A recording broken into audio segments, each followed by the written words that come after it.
Morning, everybody. We'll call the meeting to order. Council is conducting this meeting in person and via conference call in accordance with the Municipal Government Act, Section 199. Council chambers is open for public attendance in person. However, councillors and members of the public may still join meetings remotely using our current teleconference process. The chair may ask for comments and concerns from the public relating to a particular topic, and at this time, phone lines will be unmuted. If you would like to speak, please state your name. Individuals will be allotted 5 minutes to speak, or 10 minutes for a group as per our procedure bylaw. If the meeting is recessed, callers will be put on hold until the meeting reconvenes, with the exception at noon, where callers will be asked to call back in. This helps with call quality. Please note this meeting is being recorded and may be uploaded to our website and or social media. To eliminate background noise, please mute your phone during the meeting. We also ask all attendees to mute their devices to reduce disruptions to the meeting. Everyone has a right to be present at council meetings and council committee meetings.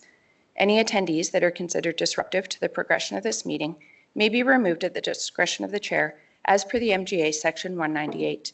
We thank you for your cooperation and understanding.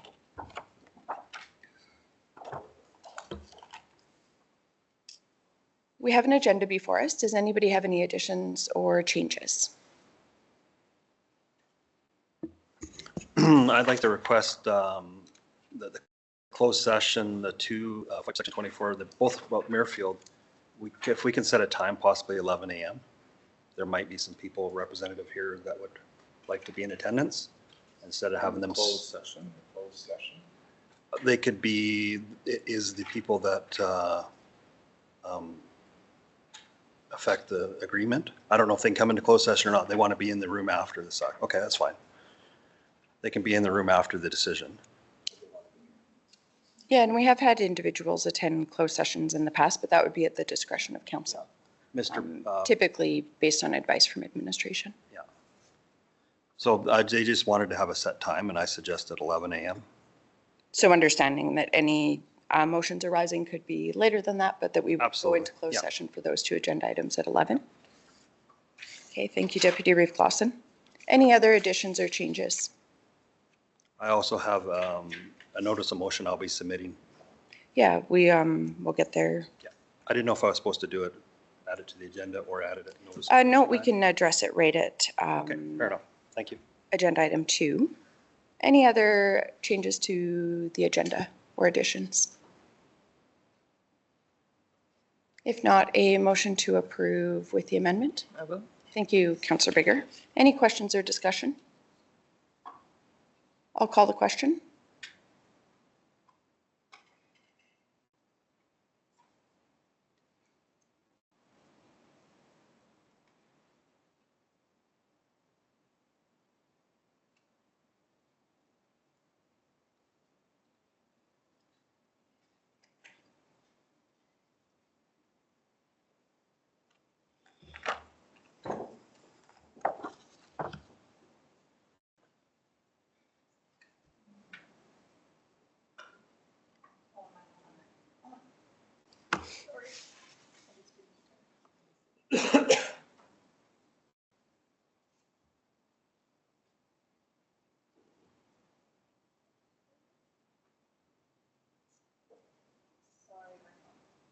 That's okay.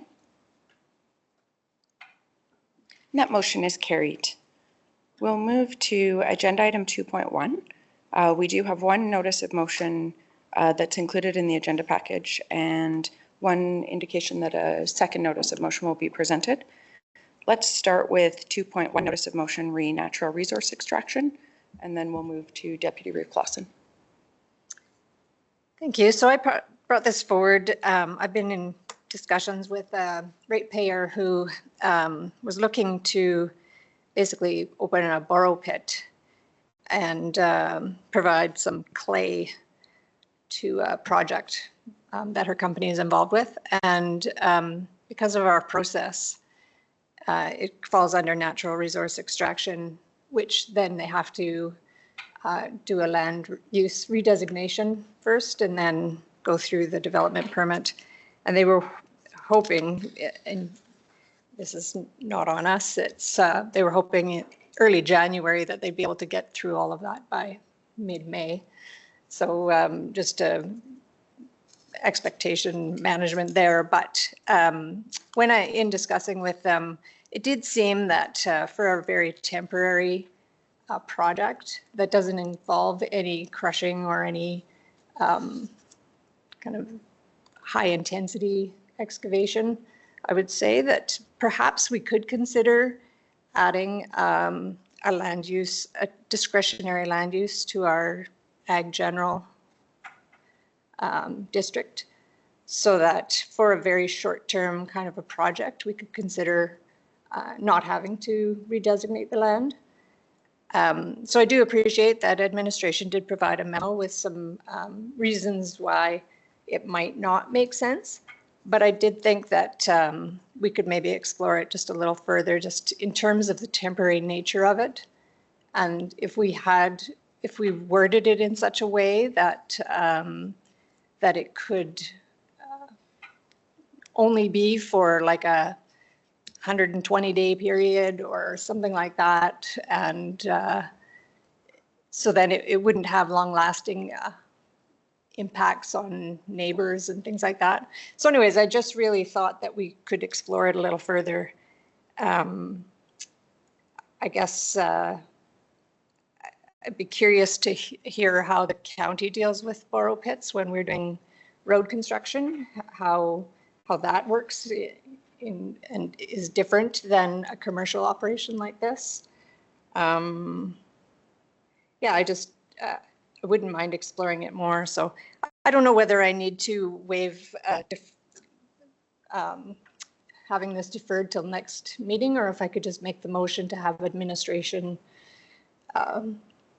prepare an RFD for us to debate. So procedurally, I think if there's a contemplation of waiving the deferral, I think that would be the first motion. Okay. To request that council waive the notice period. Mm-hmm. I do support your rationale. It's just a request for information. It's not. Yeah, we're not making a decision today. Exactly. It's just to get the ball and rolling kind of thing. Then obviously expediting that information into council. Yeah. And then that would be put to a vote by council. And then if the notice period is waived, then we could address the notice of motion itself. That's correct. Sure. Okay, well then, then I will make a motion to waive notice for this motion, and so that it can be brought forward today. Councillor Kester. Got a couple comments. You mentioned road building. County takes borrow pits all the time, and we never. And a lot of times we take these borrow pits, it's at the convenience of the landowner. Maybe they want a hill flattened out, maybe they want a dugout. We accommodate them.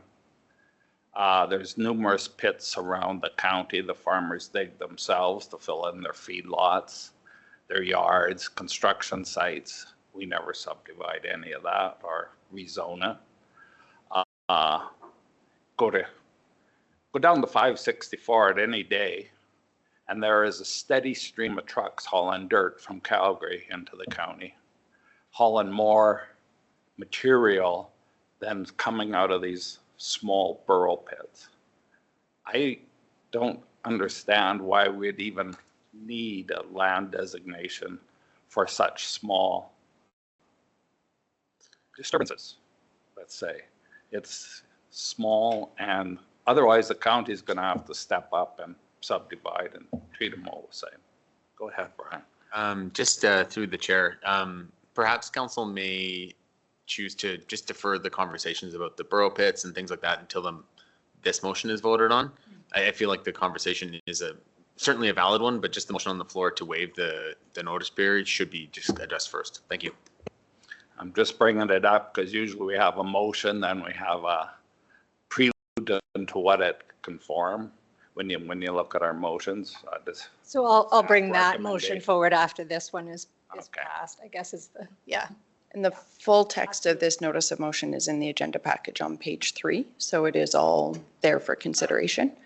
And it's simply asking for a review of that zoning, that district, to determine if there could be efficiencies.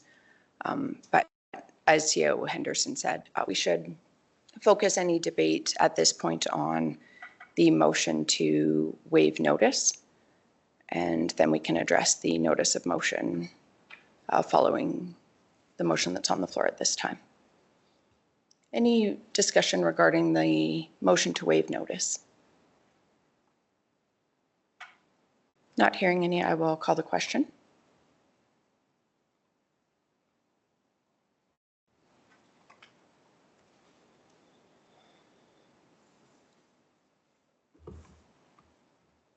And that motion is carried.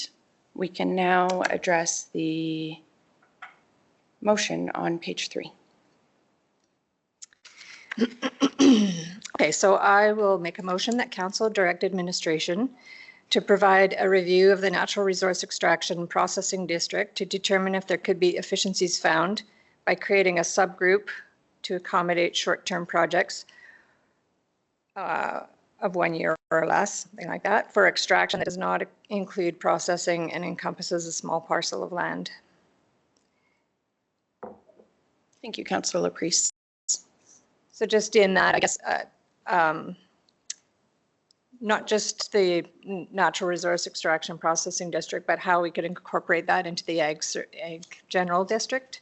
And yeah, I noticed, I did a bit of research, so I know that Newell County and Kneehill County both have those as discretionary uses in their ag general. Rocky View County has a really good description of a borrow pit and having a 120-day limit on how sort of the size of the project kind of thing. But theirs is in a direct control district. But so those are just some things that administration can consider. And yeah, I know that it doesn't help the applicant who's currently I've been talking to about this, and they are aware that this is a longer term project. They're still working through it, but they were able to, in the time that they're working through getting our approval, they've already got approval in another neighboring municipality they're not going to get as much as they need there, but so they still will want this one. But it just goes to show that, we might not be as easy to work with, and maybe there's reasons for that, but it's good to explore. That's all I'm going to say. Thank you, Councillor Laprise. So I'll just note, let's focus our debate on the motion just for more information, not on any potential changes to the land use bylaw. That discussion could take place once the brief or the report has come back from administration. At this point, we'll just be debating the idea of having further information brought to council. Deputy Reeve Clausen. I support the motion on the floor. Similar to Councillor Kester, over the years I've seen hills along the 564 have been hauled out when the oil and gas was popular here, and they built all kinds of approaches with it. And similar, seen topsoil come back and fill even some borrow pits within around Lyell to Hall. They just did that. So it's clay out, topsoil in. It's up to the landowner, so I'm fully in support of that. But one caveat, road use agreement, because I've seen the damage they can do on roads. So.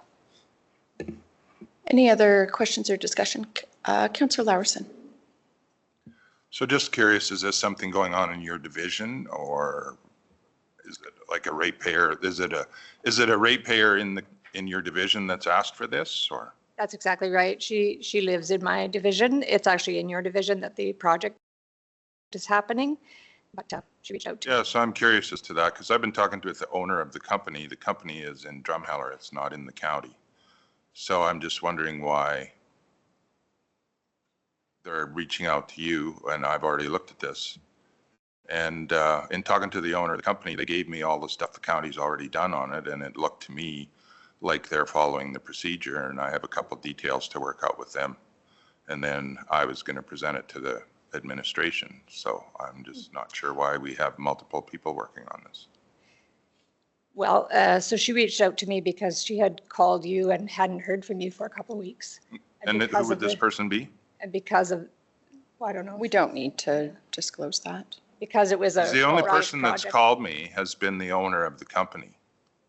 So I don't know who this person, I have a pretty good idea who this person is because the owner of the company told me. But that person has never talked to me, never left me a message, never sent me an email. Councillor Bigger. I think either way, we should look at this policy and see if we can make things, just review it and find out what's, even for knowledge of, I didn't know, how it's all done and what. So Yeah, and I I think- support the motion. Thank you, Councillor Bigger. And ratepayers can discuss different matters with councillors at their discretion, and any councillor has the liberty to bring forward a notice of motion for consideration of council. And I too fully support the motion. I think it's always prudent for us to review our processes and our development requirements and look for efficiencies where we can, balancing that with potential impacts to adjacent landowners. So I appreciate Councillor Laprise bringing this forward so that council can get more information and consider any changes. Any other discussion specifically regarding the notice of motion requesting administration to provide a review to council? Councillor Kester. For full disclosure, I had a person phone me as well on this. As they're trying to navigate our, he said, complicated, unnecessary system in the county where it only takes a couple weeks in neighboring counties to do the same type of thing. And I've heard through the grapevine or rumor mill that they've got what they wanted at a different location. Doesn't matter. I think I've had concerns over burrow pits for clay for the past little while, and I told you my decision. So in full disclosure, yes, I talked to this individual, and I told them it's in Division 1, and maybe they should talk to them, and it sounds like they did. Thank you for the discussion. Any other questions or discussion? I'll call the question.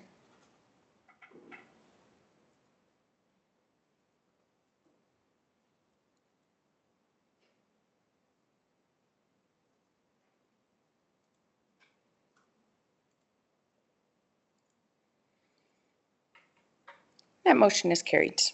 We'll move to agenda item 2.2. Deputy Reeve Clausen, you have a notice of motion. Thank you. It's a motion with notice. So for the May 20th, 2025 council meeting, and I'll read the motion. And I want to first thank staff for helping me prepare this, doing most of the work, to be honest. I just submitted all the information. Language art's not my skill. That council reimburse the Lyalta Community Club and Lakes of Muirfield Homeowners Association for the sum of $52,697.37 for the cost associated with the purchase of 7.5 acres for the expansion of the Lyalta Community Center grounds and recreational green space vision to be funded from the Lakes of Muirfield Reserve. Further, that administration perform in-kind work to help facilitate the parking lot and other amenities on the subject property requested by the HOA in order to facilitate community activities. And I will circulate this after. This is just the motion for now because that's all we have to do is for the motion, and all the information will come in the May 20th meeting. So I can't, there's nothing to debate, I guess, just the motion. Yeah, so you're not asking for the waiving of the notice. So council will just be I'm just going to check the procedure by law. CEO Henderson, we don't need to vote on the notice of motion. That's correct. So no vote required. So Deputy Reeve Clausen has just provided verbal notice of the motion. And then he did mention that he's going to circulate that later today to council, just the background information. Perfect. And we'll have complete information in our council package for consideration at the next council meeting. Let's move to agenda item 3.1.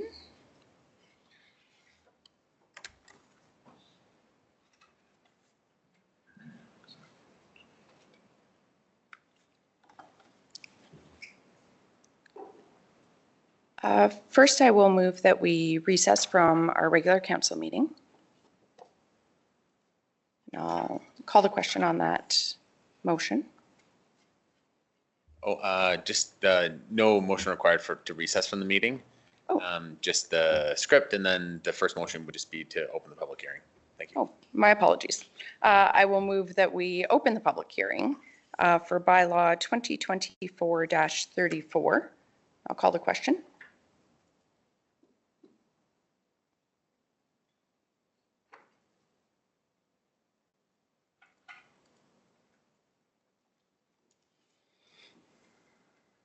That motion is carried. Good morning, everyone. As per section 192 of the procedure bylaw 2025-02, this public hearing will be conducted in the following order.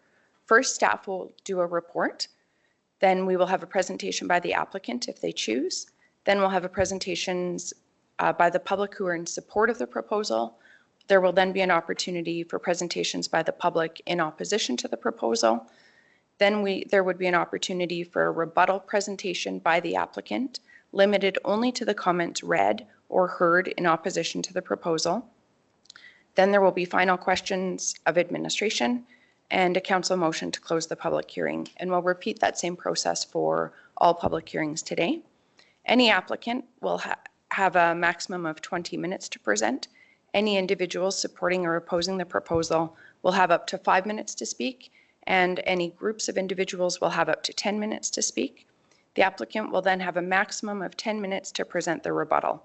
If there's any questions relating to this process, please refer to our procedure bylaw. Can administration please verify that the public hearing was circulated in accordance with the MGA?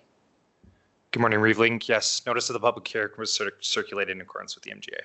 Thank you. And are there any written submissions that are not in the public package? There were no additional submissions. Thank you. And we just kindly ask that anyone speaking, please state their name and address for the record. Please go ahead.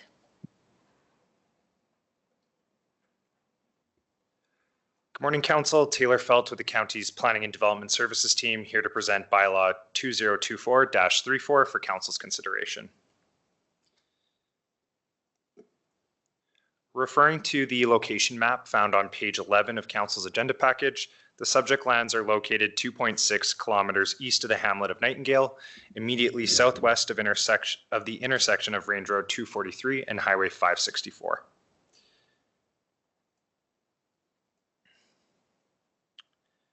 The application proposes to redesignate 16.52 acres of Northeast 21, 25, 24 west of the 4th Meridian from the Agricultural General District to the Country Residential District in order to create four 4.13 acre parcels and a 134.82 acre remainder.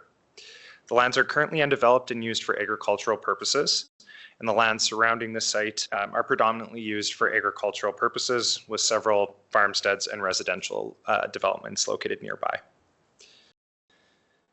An extension of the WID district's canal network bisects the land, separating the agricultural uses from the residential uses that are proposed. The applicant provided several technical documents with their submission, including a transportation impact assessment, site-specific stormwater implementation plan, and water and wastewater servicing studies, all of which were reviewed by the county's third-party engineers. I'll briefly summarize the findings of each of those technical documents here. The transportation impact assessment anticipates that the 4 future residences will generate 5 to 10 vehicle trips in the peak hours and 52 trips during a typical day, which is not expected to impact Range Road 243 or the other surrounding roadways. There is a horizontal curve in the road south of Lot 4, and in order to maintain safe sight lines in the future, the approach to Lot 4 should be located as far north on that parcel as possible. Otherwise, there are no sightline concerns affecting the approach locations on the other proposed lots. The applicant's stormwater management plan provides design criteria, a conceptual servicing layout for each lot, erosion and sediment control considerations, and recommendations for later phases of development to ensure that the additional runoff created by the new developments does not have any adverse impacts on the WID canal or the surrounding environment. These recommendations found in the report include the installation of bioretention areas along the perimeter of each proposed lot where the majority of runoff will discharge to. The exact size and location of these bioretention areas will be determined at the development permit stage. This is really based on the surface area of impervious surface, roofs, driveways, these sorts of things. The county's third-party engineers reviewed the plan and they're satisfied with the level of detail that was provided at this stage. The applicants provided a phase 1 groundwater supply assessment, which suggests that there are sufficient aquifer supplies to meet the demands of the proposed developments without causing adverse impacts or effects to existing groundwater users in the area. The applicants also provided a level 2 private sewage treatment system assessment with their application, which concludes that the site conditions and soil composition are suitable for a soil-based wastewater treatment system on each of the lots. The proposal generally aligns with the municipal development plan, specifically the agricultural policies found in section 3, which aim to minimize fragmentation and subdivision of lands and maximize contiguous agricultural lands. The proposal doesn't exceed the 20-acre maximum non-agricultural area of the quarter section and will not result in more than 5 parcels within the quarter section. Creating these country residential parcels east of the WID canal will minimize the amount of contiguous agricultural land that will be removed from production. At this stage, the supporting documents provided by the applicants demonstrate that the proposal offers suitable building sites and can be developed without causing adverse impacts on the environment or neighboring properties.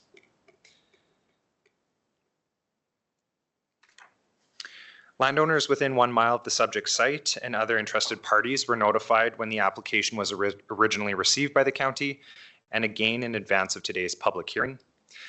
Comments provided have been included in the package starting on page 16, and adjacent landowner comments can be found on page 30. And with that, administration is making the recommendation that council grant all 3 readings of bylaw 2024-34 today. And that concludes my presentation. I'd be happy to take any questions. Thank you. Are there any questions from council?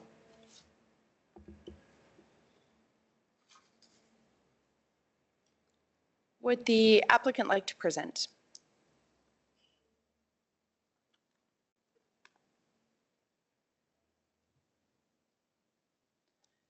Are there any presentations by the public in support of the proposal?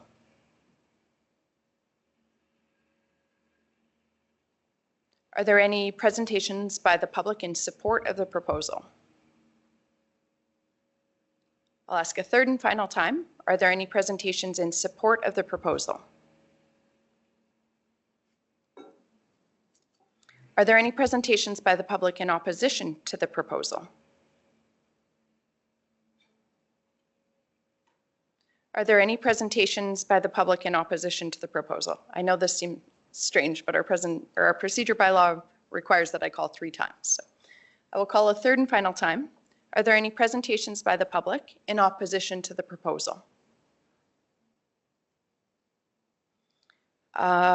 With no opposition presented, we don't require a rebuttal presentation by the applicant. Are there any final questions of administration?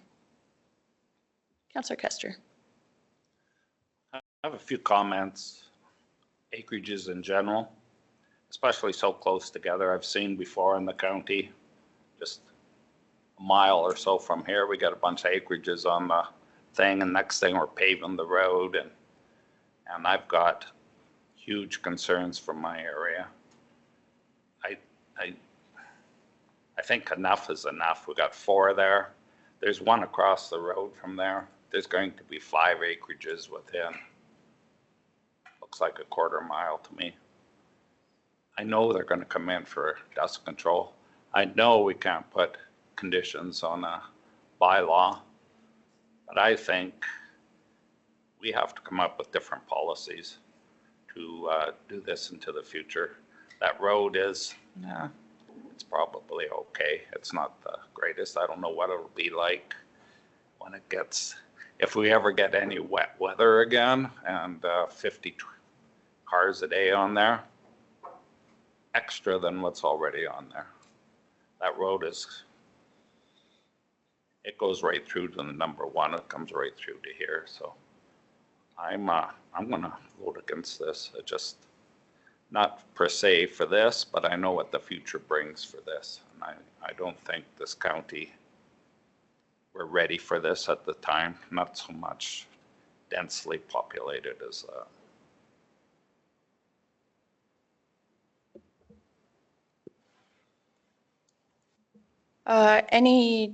And I'll just remind council that we will focus our debate following the public hearing. Any questions for administration regarding the presentation or the RFD? Hearing none, I'll call for a motion to close the public hearing.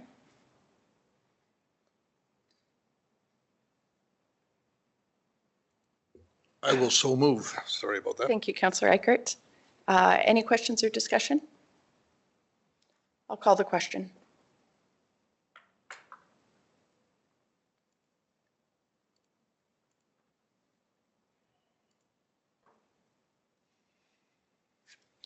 That motion is carried. Council's wishes. Deputy Reeve Clausen. But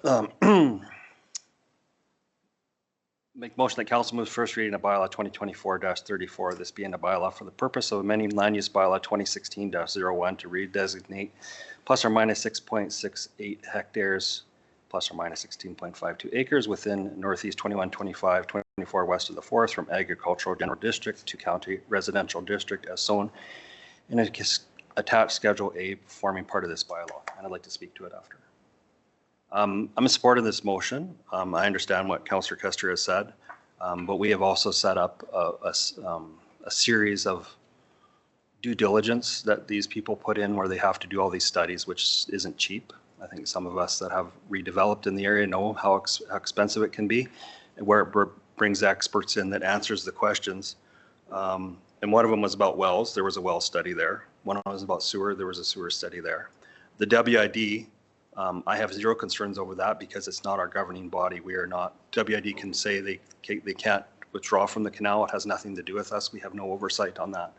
Same with the water and the wells. Once those documents are done, the oversight is done by the provincial government. And really, when the experts say that it's good, I understand where people are. Wells are very, very much a personal thing. You don't have water at your property, it's definitely an issue, but they've done the due diligence here, so I support this. We have a motion on the floor. Questions or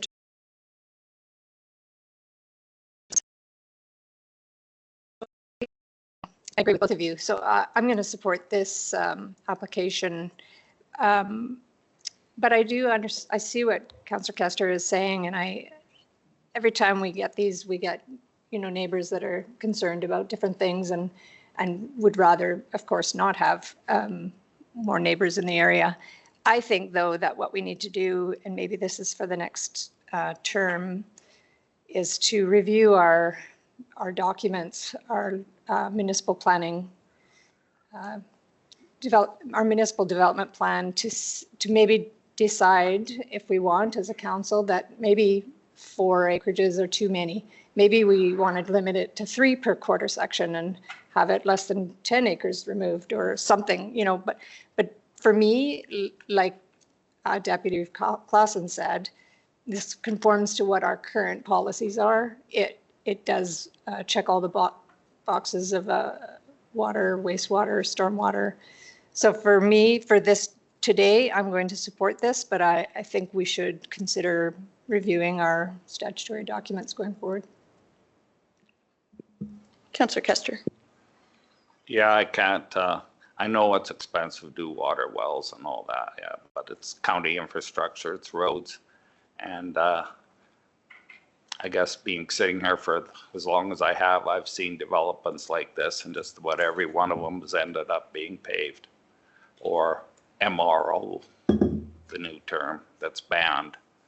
And then I remember sitting here years ago making motions that we would not put any banned roads in the county anymore. They would be all weather roads.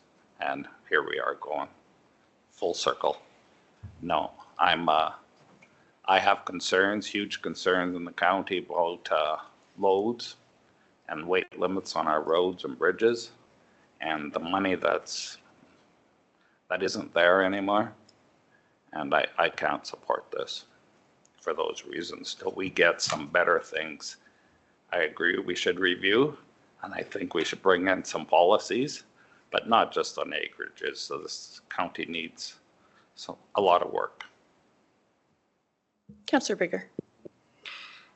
So in theory, I understand what, as farmers and ranchers and landowners, accepting acreages into their areas, but I was an acreage owner, and I was raised in the area. I worked in the area. My husband of the day worked in the area. My kids went to school here. Now my children have small businesses in the area. So acreages do populate the rural, maybe not to farmers and ranchers' likings, but we do need to keep economy going and your small towns going and your businesses going. There is another avenue that you're maybe not looking at. It is progress, but it's also, people and communities can also benefit from bringing in, populating your rural areas. So it's just another way of looking at it. Thank you. Councillor Eichert. I'm going to push back a little bit about how important acreages are to our community. I look at, I've got an ASP directly on the quarter directly to the east of my place. There's 13 residences on that. I did the taxation on that. That quarter section land generates the same amount of taxation as a township does on the east side of the county. These people do contribute a lot, and saying that just because there's a bunch of acreages on a road, the road automatically gets MRO, gets paved. I've got a road, a 2 miles section of road within 2 miles of my place. There's 20 acreages on that road. It's a gravel road, probably will be a gravel road for my lifetime. So acreages are very, very important. We claim we want to see growth. We want to see businesses come out to this area, and yet we're not willing to provide a place for these people to live. I'm positive that there'll be a rather large percentage of people that are working in de Havilland that would like to have a piece of land. So, and not live in the cities and not live in the towns. So, as long as all the licensing is done, as long as the engineering is done on this, I'm for it. This is not going to happen. This is all location based. This is not going to happen in east of the county. This is going to all happen on the west side of the county, and we've done a very good job at focusing our growth to that side. So I will be voting for this. Deputy Reeve Clausen. Yeah, just a couple of things. That road was upgraded. That 2 miles over the hill was upgraded a couple years back. I believe it was one of the ones our crews last did. So it's been upgraded. It is gravel, but the road base is good. Further to the south, needs to be upgraded. There's another 4 miles. But that can be done in the future. Any of the things that our councillors are concerned about, developing roads, dust control, all that stuff is policy that we've set here and voted upon, and it's carried forward. Staff do not apply things without council direction on those particular things. So those have all been looked after, and it's voted upon as per budgets, and it's not done on the spur of the moment. Furthermore, I've been in this county for quite a while. I've seen when we had a moratorium on growth back when Dillon Consulting was developing a municipal development plan a long time, and basically we stopped things, and then it just keeps coming. Like, growth is going to come whether you want it or not. Landowners have the right to develop their land however they see fit. And unfortunately, on the west side of the county, that is a conflict between residential and agriculture. It's all the time. I have multiple acreage people. I have multiple large farms. For the most part, I have very little difficulty with the interaction between them. There's an odd time, but an acreage person or someone that develops that chunk of land, it's their home. They're probably going to put in excess of $1 million into it to build and develop it at this current per square foot cost and all the water and wastewater infrastructure. It's not a small investment. It's a lot of money. And then we tax that, and it does provide a tax base. I think the average acreage in my place is $4,000 to $5,000. They have a gravel road. They have some infrastructure. Yeah, we put dust control out in front. But that's based on car counts. We've set these policies. We've set the bar for these. These people have cleared the bar.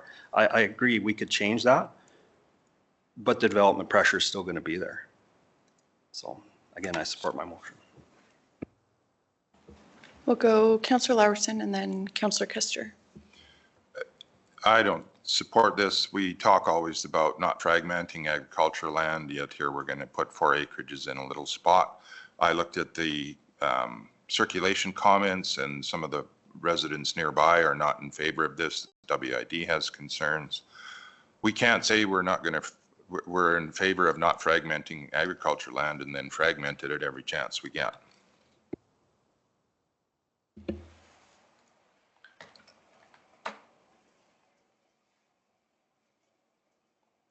It's not so much I'm against people coming into the county. I said, there's a right way and a wrong way. You just mentioned, oh yeah, dust control, we got a policy for that. Yeah, I know we got a policy for that. Is it fair? I don't think so. These people are coming in and adding on to it. They are the reason for the dust control. I got people, this council is so, everybody has to pay for everything. Owner, pay. I have residents in Redland who are trying to put water in. There's no help from the county. They've been there forever. But if we put an acreage in there, a couple acreages, we'll go in there and we'll put MR down and we will maybe put water in there. So we'll help out these acreages when they go in with some dust control. All I'm saying is this county needs to look at it. And when these dust control, our policies are set in action because of the county putting extra pressure on those roads, then those people should be responsible for paying for it. It's great they pay taxes. I pay taxes. I pay more taxes than that. I got no dust control. I want dust control in front of my yard. I pay for it. I don't see any difference.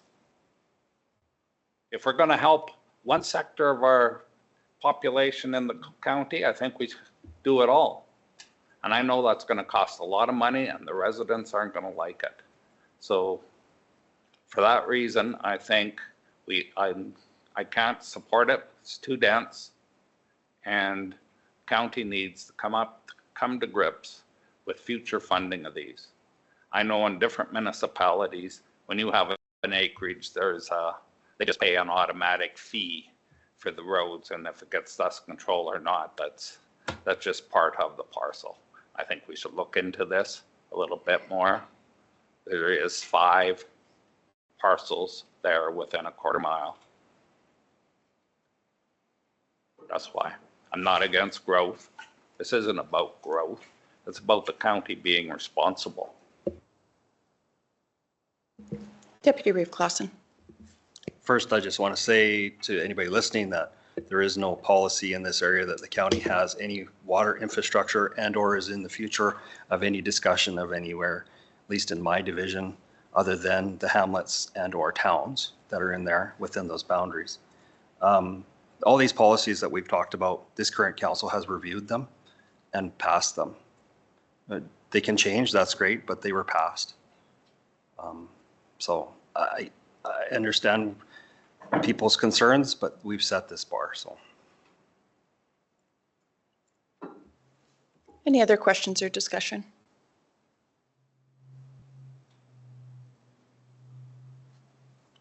From my personal perspective, I certainly respect the concerns that were expressed by the adjacent landowners who submitted concerns for consideration. I think it's important that we take those into consideration. And this is where I'm really grateful for the processes that we have in place and for the third-party engineering review that we have as part of the process, so that our staff can ensure that the engineering reports that have been provided by the applicant have been reviewed and are sound, and that there's no, that we can rely on the information that's provided in those reports, particularly regarding some of the concerns. I know how dry it is already in some areas of the province, and the concerns around water are extremely serious, and we need to, as the local government responsible for development and planning in Wheeling County, that's a primary consideration for me, is around water and the access to water for our agricultural producers. I am incredibly grateful that we had a strong review and that we have a strong framework in terms of reports that were done for water availability and how stormwater will be managed and wastewater, as well as those traffic impact assessments. For me, I will rely on the experts who have reviewed those considerations, and given assurances that our existing transportation network and infrastructure that's in place is adequate for the projected increased potential use of that transportation infrastructure that we have invested in. And with regards to some of the comments around issues with our statutory documents and our planning framework, I'd look to administration, but I believe we did a substantial review of the MDP in 2022, where council did some public engagement and did substantive changes to some of our, specifically around residential development and agricultural fragmentation. We did tighten that up in terms of limiting the acreage that can be, and our staff did an excellent job of reviewing all of this in the RFD, but the application does, and please correct me if I'm wrong, but does completely align with the development framework that council has previously approved as recently as, I think it was 2022, or I know we had a summary document I could find in 2022 with the red line changes, and that is where we introduced the acreage limits and some other changes to reduce that agriculture fragmentation. I want to thank administration for the thorough report. I think it's funny having this conversation follow up in terms of the review for efficiencies. I do get concerned sometimes from residents that are pursuing projects, or even a subdivision on their own land, like for an additional home for a future generation or that type of thing. It can be cumbersome and it can be costly. But I think this is a good example of why we do require those studies and why we do need to be thorough and have good, strong information when we're making these decisions, so we can be confident that we're not negatively impacting adjacent landowners, water servicing, and critical things like that. That is so important. So I think it's a great idea to basically keep the land use bylaw and the MDP living documents, so to have ongoing regular reviews of those. Lacombe County's done a really good job of implementing a process where it's like an annual review instead of a every 5-year giant, like more cumbersome review. So I think that's a great idea for the new council after the election to consider how we want to approach those documents. On the other hand, I think when council has approved development procedures and requirements in those documents, I do think it's important that when development is aligned with them, that we consider that. And unless there's something outside of that that is not being addressed in terms of impact to adjacent landowners, that we're consistent in how we do our approvals and our consideration of applications, so that there's some predictability and consistency in our land use planning. I do think those documents do need strength, and they do need to be supported by council and really critically analyzed when we're reviewing them. But then once we've approved them, I do think that we should be relying on them. I realize we do get exceptions at times for the word's escaping me, but when we need to approve a variance, there we go. But I did appreciate that this aligns with those. So any other questions or discussion?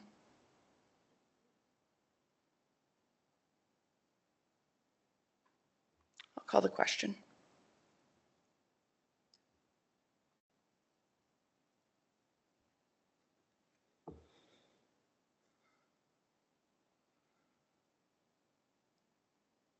That motion is carried. Council's wishes for second reading.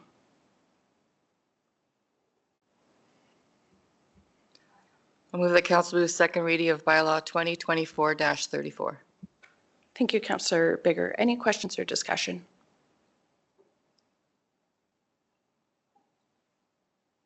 I'll call the question.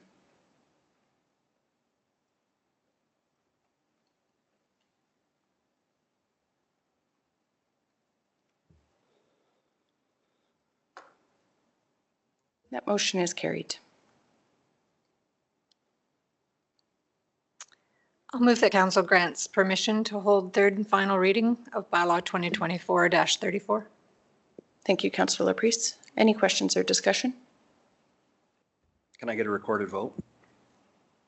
Certainly. And just a reminder that support of moving to third reading doesn't necessarily suggest support for the bylaw. It just allows the finalization of the readings today. I'll call the question.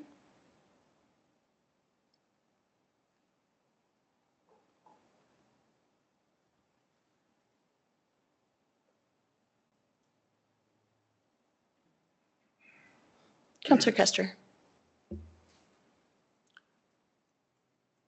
All that being said is true, but also I think maybe council needs more time to reflect on this before we vote for third reading.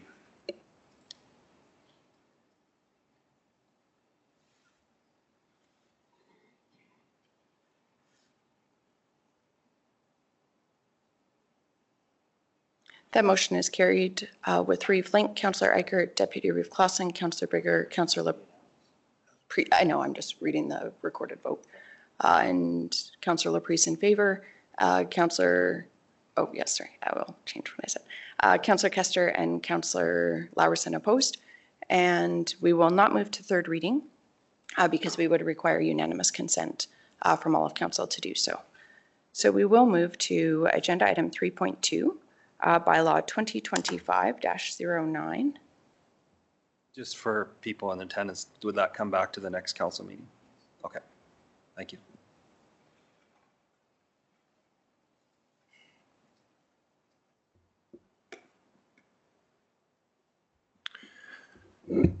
Hello again, Council.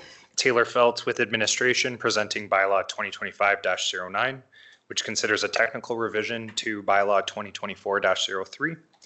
Bylaw 2024-03 closed an undeveloped laneway in the hamlet of Chancellor that is to be sold and consolidated with the neighboring lands, and it received third and final reading on December 17th, 2024. The road closure bylaw was submitted to Land Titles. However, Land Titles rejected the registration and requested that the wording of the bylaw be revised to include a valid legal description of the undeveloped laneway.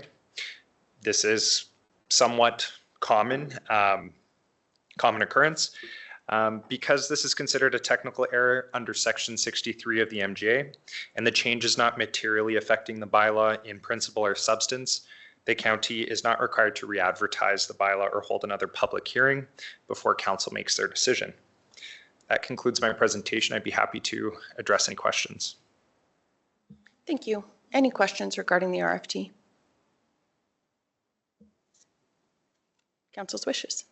I'll move that council moves first reading of bylaw 2025-09. Is it 09 or, oh yes, revision. Sorry. This being a bylaw to revise bylaw 2024-03 by changing the legal description of the road closure sketch plan. Thank you, Councillor Laprise. Any questions or discussion on the motion? I'll call the question.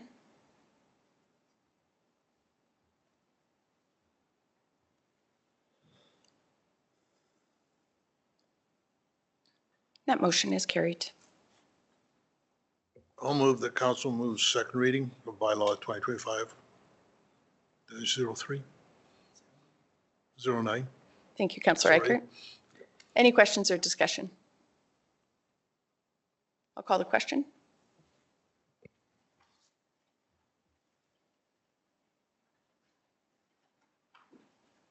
That motion is carried.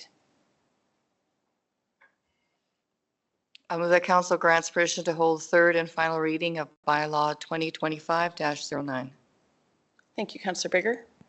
Any questions or discussion? I'll call the question.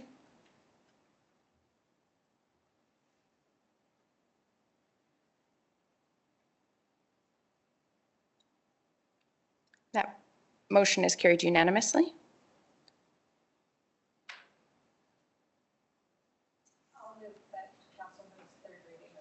Sorry, I'll move that council moves third reading of bylaw 2025-09.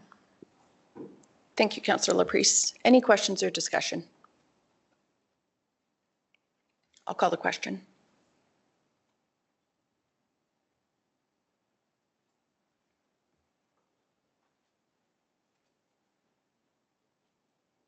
That motion is carried.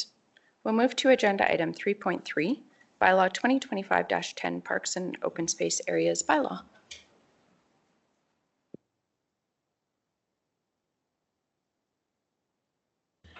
Just a point to the chair, our 10 o'clock appointment is just running about 10 to 15 minutes behind, just to give a scheduling update. Thank you. Thank you. My apologies. I missed that.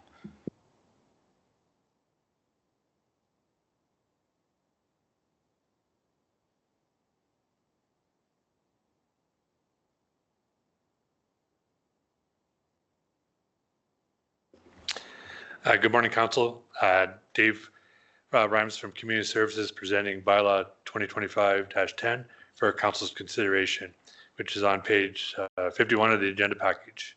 At the November 9th, 2024 Committee of the Whole meeting, Administration presented a draft Parks bylaw for review and feedback. Council directed Administration to revise the Parks bylaw in accordance with the Committee's comments, obtain a legal review, and bring the revised bylaw to a future Council meeting for consideration. Administration revised the Parks draft Parks bylaw, obtained a legal review, and are presenting the draft bylaw for Council's consideration. To improve clarity and better reflect the scope of the bylaw, the name has been changed to the Parks and Open Space Areas bylaw. The goal of the Open Spaces and Areas bylaw is to create a positive recreation experience for all patrons and ensuring safe and well-managed and preserved open spaces. And I'm available for any questions. Thank you. Any questions regarding the bylaw?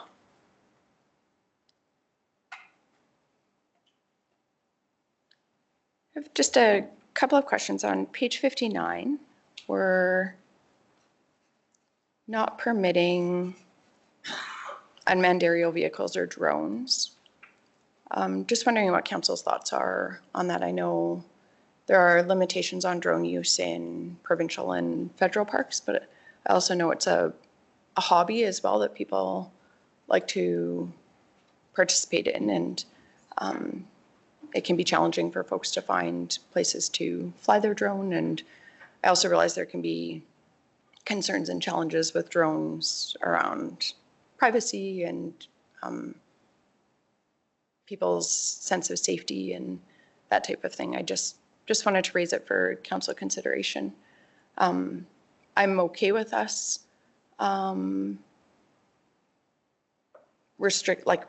permitting that, but also just would be open to considering permitting it with maybe some limitations around like drone size or provisions to avoid flying over individuals or respect for privacy, things like that. I realize that enforcement can be challenging, but just trying to balance that. On page 61, just a question around 20.1. Camping is only allowed in campgrounds after paying the applicable fee. And just wondering how that will affect the campground in Gleason.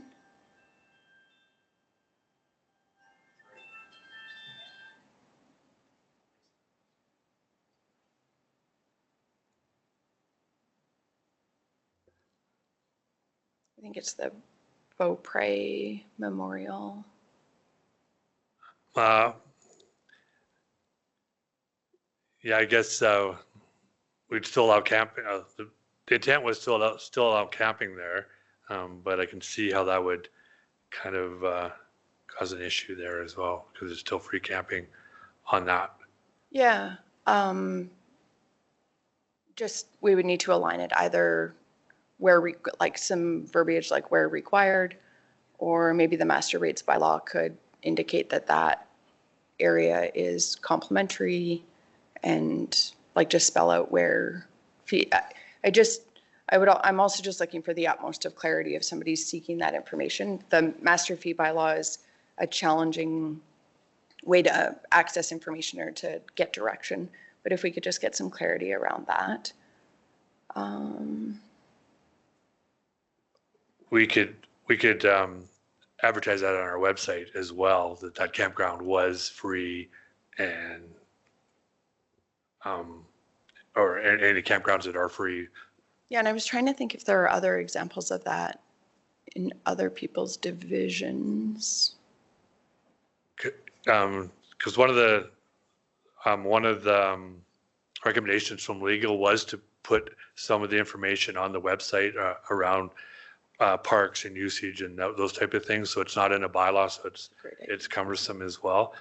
So we could look at doing that as a website as information, and that there's no fees in those campgrounds as well. Yeah, that's a great idea, like a one-page brief, just like or Parks and Recreation in Wheatland County or something. And where there's special rules or things we want to look at specifically for those parks, like there's no fee for that campground kind of thing. I wouldn't mind just a review of the bylaw as well, just so that we're aligning the language. And then the only other section on page 65, under offense 26, operating a portable cooking device, barbecue, or stove in a non-designated area. So I'm envisioning somebody using like a day use area. Would we post a sign that would permit, say, a family to pull out a barbecue or a camp stove to heat some water or that type of thing?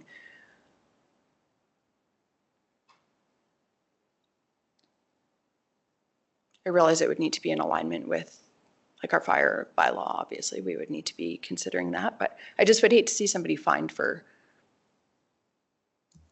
And I realize also our bylaw is not likely to do this, but some of us are very sticklers about abiding by bylaws. You know, to not be able to heat water for a hot chocolate or whatever, or barbecue hot dogs. You can't have a campfire, like say there's a fire ban, that type of thing. I don't know what council's thoughts are. I appreciate all of the work that's gone into the bylaw, and I do think it's important that we clarify some of this so that we are protecting the enjoyment of as many Wheatland County residents, but also visitors to the county. Just don't want to make a bylaw that could be challenging to follow. I agree. I think we should look at that 126. And I think we should revise that bylaw wording to say where required. I think we should have it as clear as possible. And then one other thing that I noticed, so under that Schedule A, number 15 and number 35 seem to be the same thing to me. So I don't know whether there's something else, something different intended. Unsafe activities on pathways or trails is number 35. And 15 is stunting or unsafe activity on a pathway, park, or open space, trail, or amenity. Both seem to be the same thing to me, but. I don't mind having both if you took the unsafe activities out of the first one. So we're specifically saying no stunting. It might make enforcement potentially easier. Yeah. And then also say unsafe activities, but just so it's not redundant. Yeah. Yeah, I would support that as well. So I don't know for council's wishes and what administration would advise, but perhaps would it be prudent maybe to bring this back to council in 2 weeks with some revised wording, just so we're not trying to do on the fly amendments, so that we can Is that acceptable? CAO Henderson? Yes, it is for sure. One thing that council may choose to do as well is provide first reading onto the bylaw and then direct administration to make the proposed amendments as discussed and bring back to the next council meeting just so we can kind of move it forward. But if council also doesn't want to do that, that's discretion of council. Yeah, and if there's not support for, I would like to hear other people's perspective too, for example, on the drones. I realize it's a balance, but I tend to lean towards being permissive where it's not impacting others. Anyways, I'll open the floor to discussion on that and council's wishes. Councillor Kester. I didn't list all the sections, so I'll start at the last one, 26.3, double Can you say the page number, Councillor Kester? 63. If you're committing offense in a construction zone, offense is double. I don't have any problem with that at all. The other one with the drones, what page was that one?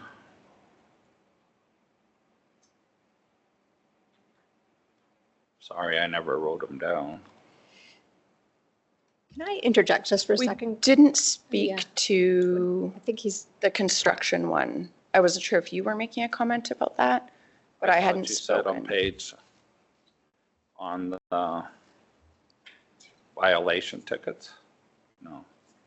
that's under Schedule A on page 65. On page 65, and it was One on section, Page 63, if a person commits the offenses in an area that is undergoing construction or maintenance, the specified penalty for that offense is doubled. yeah, I wasn't, Specified penalty set out in offenses Schedule A.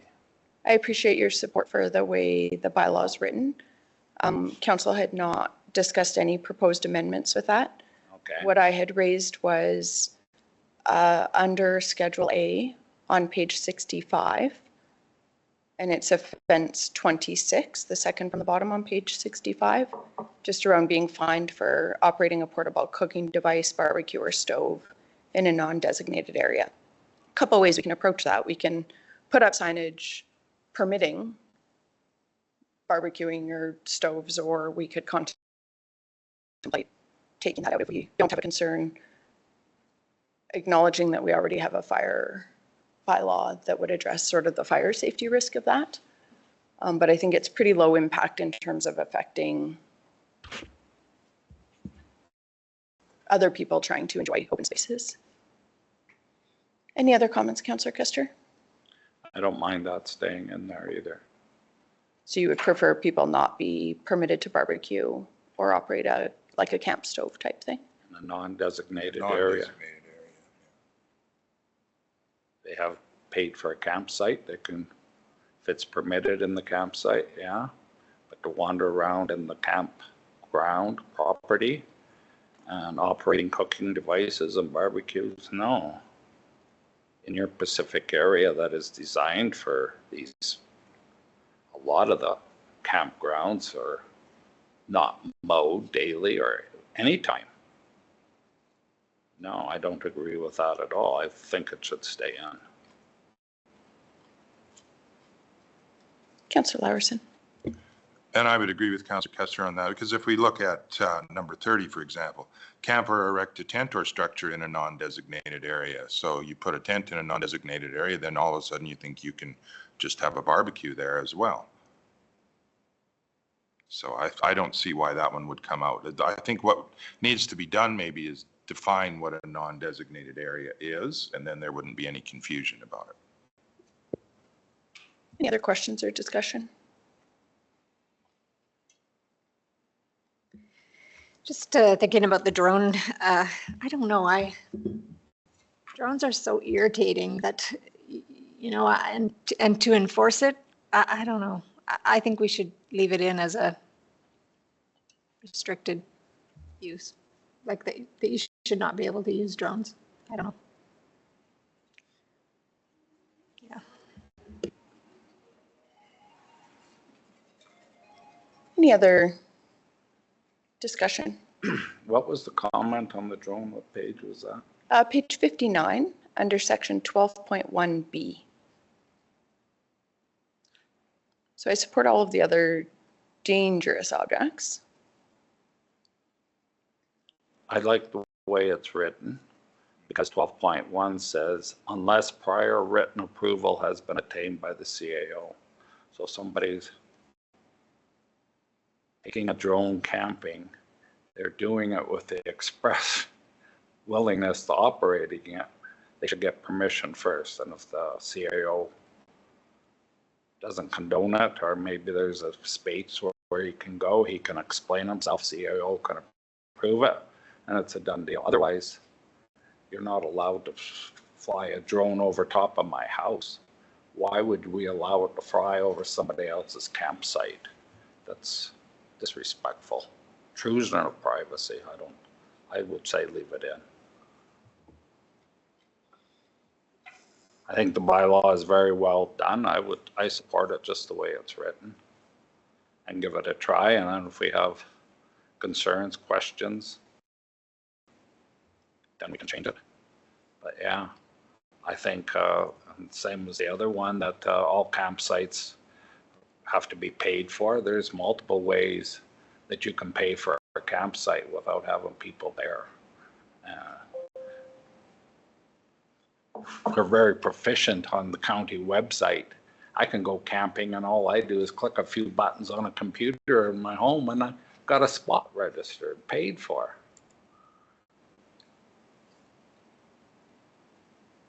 Just orderly use so everybody is aware of it's a campground and you can't.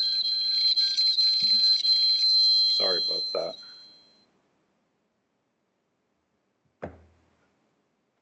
I'm totally in favor of the way staff has put this together. I appreciate all their work. And I think it deserves an opportunity or chance to see how it operates, and we can make revisions as time warrants. Councillor Eckert. Upon reflection, I'm not sure that there's certain things like if we go to 12 dangerous objects, 12C. So theoretically, if I'm throwing a golf ball for my dog in an open space, that is a violation if somebody were to be, if the enforcement were to be ignorant about the thing. Like, I mean, we're just, I'm not sure how you'd address it, but in order to stop everybody from doing everything, I just don't know if there's, and it's there again, it's enforcement. If I've got a drone and I'm going to fly, say if I'm at Severn Dam and I'm going to fly to Severn Dam, the chances of enforcement actually catching me doing it are probably slim and none. So I guess it's okay to be in there, but people are going to break the rules. So we're just sort of encouraging people to, in my opinion, to just sort of, well, what are the chances of me getting caught? And I guess that's probably the same thing as speeding. So I don't know. Councillor Kester. I think Shannon had her hand up first. Councillor Laprise and then Councillor Kester. I was just going to say that the beauty of having it in a bylaw, though, is that then you can enforce it if somebody does complain, right? If you don't have it in a bylaw, if you don't say you can't propel a golf ball, so you could throw your golf ball for your dog, and if nobody complains about it, then you really have nothing to worry about. But if you're throwing it in a way that people feel that you're being dangerous, then they can complain, and we have a bylaw that then enforcement can enforce. So I don't mind having it in there. Took the words out of my mouth. If we don't have a rule there, but I didn't see a rule in there if somebody's flying a drone over your trailer that I can't shoot it down. Being snarky there, but still. I'm sure there's a different rule someplace. And there is a different rule someplace about drones flying over your personal house. And the comment about the golf ball, well, can't throw a golf ball out for a dog, but you can throw a tennis ball. I think the intent with the golf ball is you actually hit it with a golf club, and people aren't so accurate with golf clubs and golf balls as they are with tennis balls and their dog, if they expect to get it back. So again, I don't have any problem with anything in here. Just a point to the chair. It's 10:15 now. Our 10 o'clock appointment is here. I know we just deferred that just for scheduling, but if council is not prepared to make a motion on the bylaw anytime soon, it might be prudent just to pause this conversation and have the presentation. Thank you.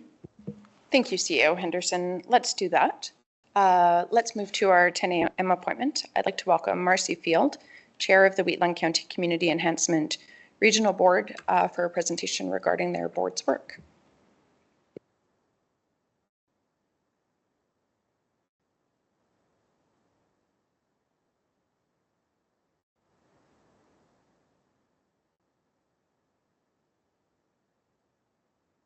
Got to do the button. Always think my voice carries. Good morning, Madam Rave and council members. It is a pleasure to stand in front of you once again and present on the Community Enhancement Regional Board. Annually, the County Community Enhancement Regional Board meet to review, evaluate, prioritize, and decide the distribution of funding set aside in the Community Enhancement Reserve. The program began in 2012 and to date has contributed $5,817,740 for the enhancement and betterment of Wheatland County. Way to go, Council. Application from nonprofit organizations within the county were accepted in January 2025, and the board met in person on March 12th and April 2nd to review these applications. Board members assembled to undertake the task of reviewing 66 applications, including a total request for grant funds of $1,258,348. You can tell we had a lot of hard work to come to get down to the 400 that we are recommending to you, 400,000 plus. From the 66 applications, the committee is recommending funding for 60 applications, totaling $495,685.35. 6 community enhancement grant applications are being processed to be declined. The board respectfully submits the attached recommendations to Wheatland County Council for consideration for the 2025 Community Enhancement Grant funding. The board has followed the guidelines in making these recommendations and extends their appreciation and thanks to County Council for the opportunity to be a part of this community enhancement initiative. Respectfully submitted. Thank you. Any questions regarding the report and the recommendations?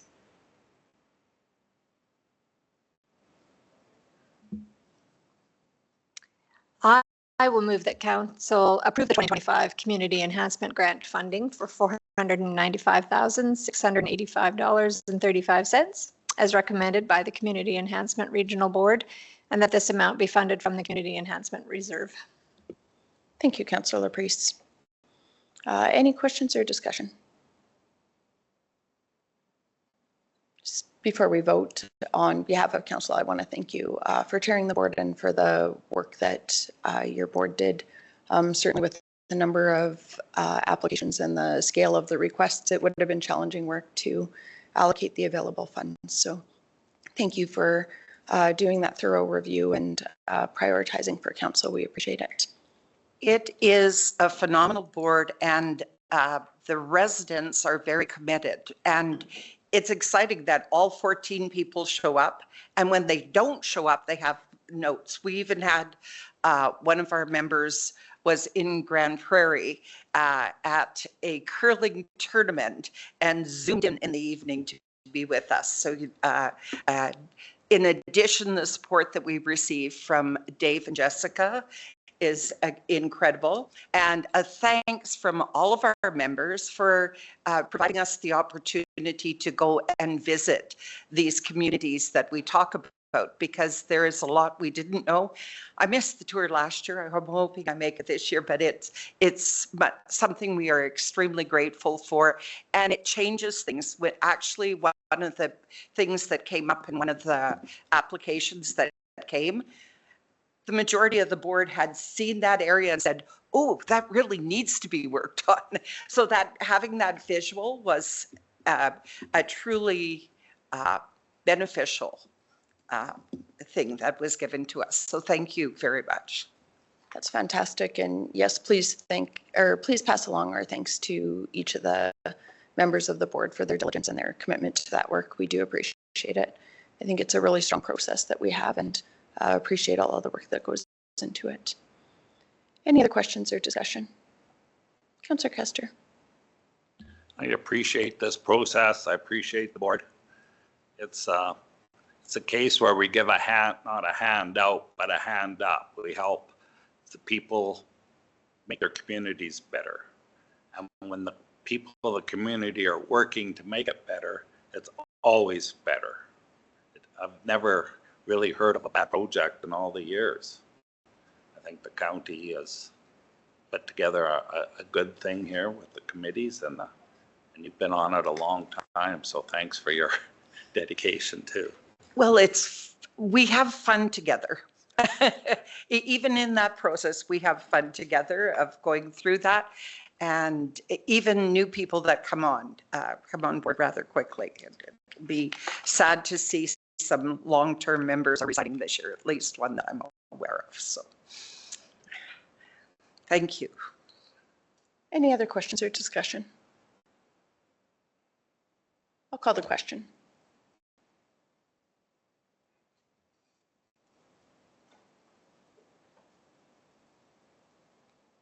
That motion is carried.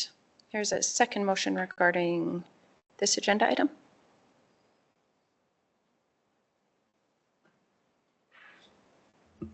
Make the motion that council direct administration to organize a photo opportunities with representatives from approved community groups for curb check presentations on May 20th, 2025 at noon. And also like to say, if some of them can't make it, I'd be happy as a district representative to do it directly on my own. So they don't have to come here, because some people have to work during the week and it's hard for them to get here. Just open that up because it is a reality. Thank you. Thank you, Deputy Reeve-Clausen. Any questions or discussion? I'll call the question.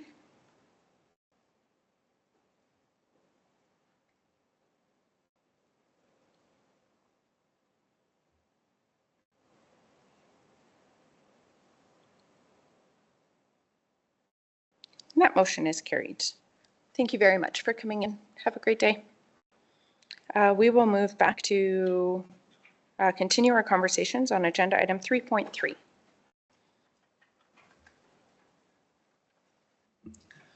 I'll put the motion out there so we can do the discussion. So I'll make the motion that council approve first reading of Parks and Open Space Areas Bylaw 25-10. Thank you, Deputy Reeve-Clausen.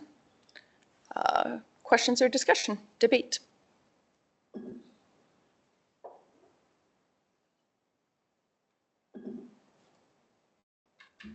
My thoughts are there could be a second motion arising if there's some changes made as discussed. That's why I put the motion out there now.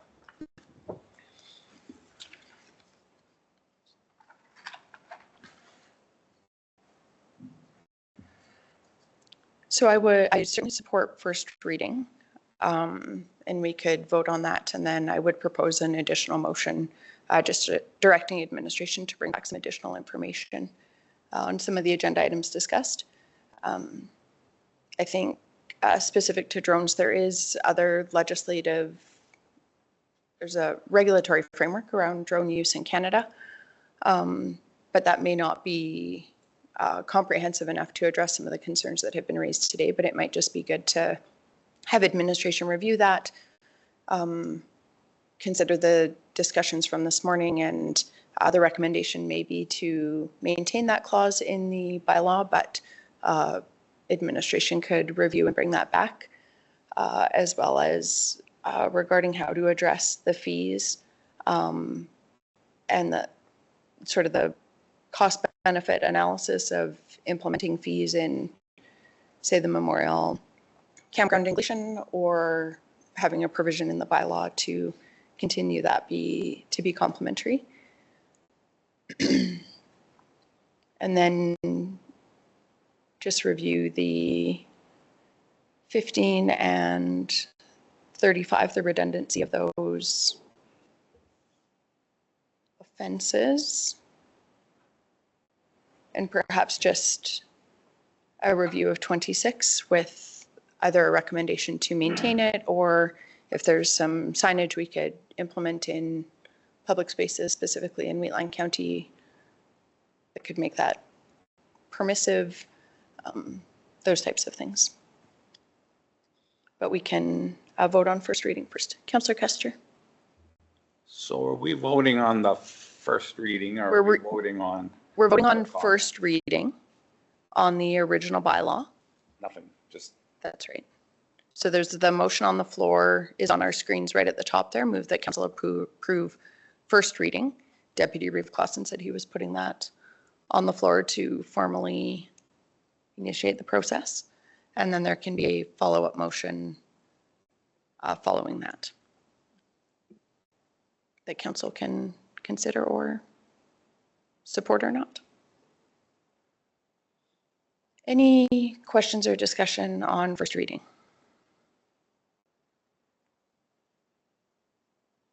I'll call the question.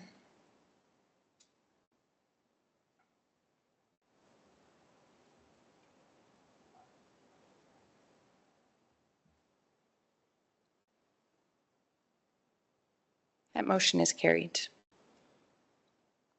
I'll make a motion directing administration to bring a follow-up report to council based on the different perspectives that were presented in council through the discussion of the bylaw and any proposed revisions to the bylaw that administration might recommend based on that revised report. So were diverse perspectives obviously presented. This would just give administration an opportunity to do a little bit of a deeper dive on the areas that were raised for consideration within the bylaw. Might be that administration brings it back as it is today. It might be that there are some potential revisions that council could consider at that time. It just gives administration some time to draft language and consider particularly the practical implications around fees and that type of thing. So I will make that motion. Would you like me to say it again? Yes. Yeah. So move that council direct administration to bring a follow-up report on bylaw 2025-10 to council based on the different perspectives discussed during the meeting. Yeah, I think that's a good idea, and I think for point number 26 on the Schedule A, that maybe we just need to have a definition of what a designated area is. So like you were commenting, Reeve-Link, that in a day use area, if you have a picnic area or something, that should be a designated area. Like I guess we could put some parameters around what designated means. I do think that it's nice to be able to have bring a propane barbecue out and barbecue hot dogs if that's what you want to do for lunch or something like that. Not necessarily in a campground, but so yeah, I support the motion. Deputy Reeve Clausen and then Councillor Kester. So staff isn't amending this bylaw to just bring back additional information. Yeah, they can bring additional information for council, and if there are some potential revised language with options, that can be brought back for council consideration. So not changing it. So I can do a little bit of camping during the year, and you have a day use area. There's a sign there, day use area, fires permitted, not permitted, barbecues, yes, no, and a deal. There could be a provision right. I've never seen one that were anywhere where drones are permitted. Maybe there is, but signage can be put up easily. Some places there's maybe 10, 12 things, how to pay, what thing, and that takes up 3 or 4. But really nothing onerous. People are usually pretty good about it. So for me personally, I don't see the need for bringing back more information. I'll still stand by my original statement. I'm happy with the way it is, and I would willing to give it a try, and we can amend it as time goes on if we find problems. Deputy Reeve Clausen. I support the motion, just simply the overlap of some of the jurisdictions. I know drones have a federal, things like that, that we don't know.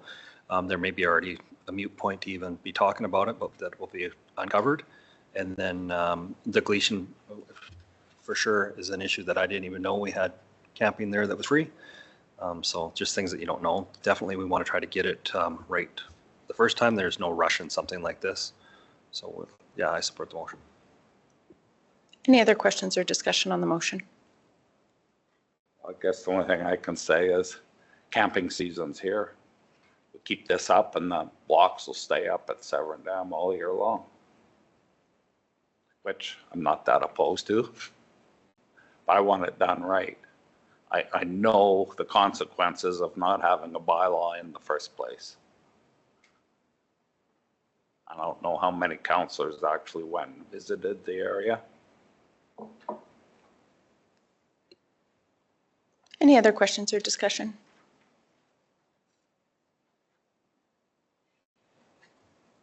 I'll call the question.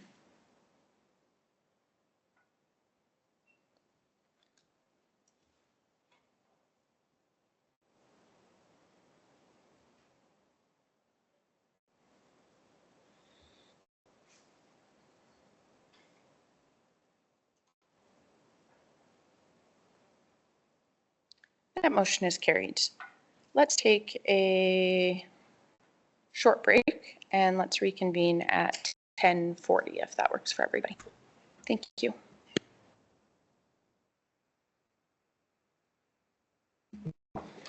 Good morning. We will call the meeting back to order and resume our agenda at agenda item 5.1.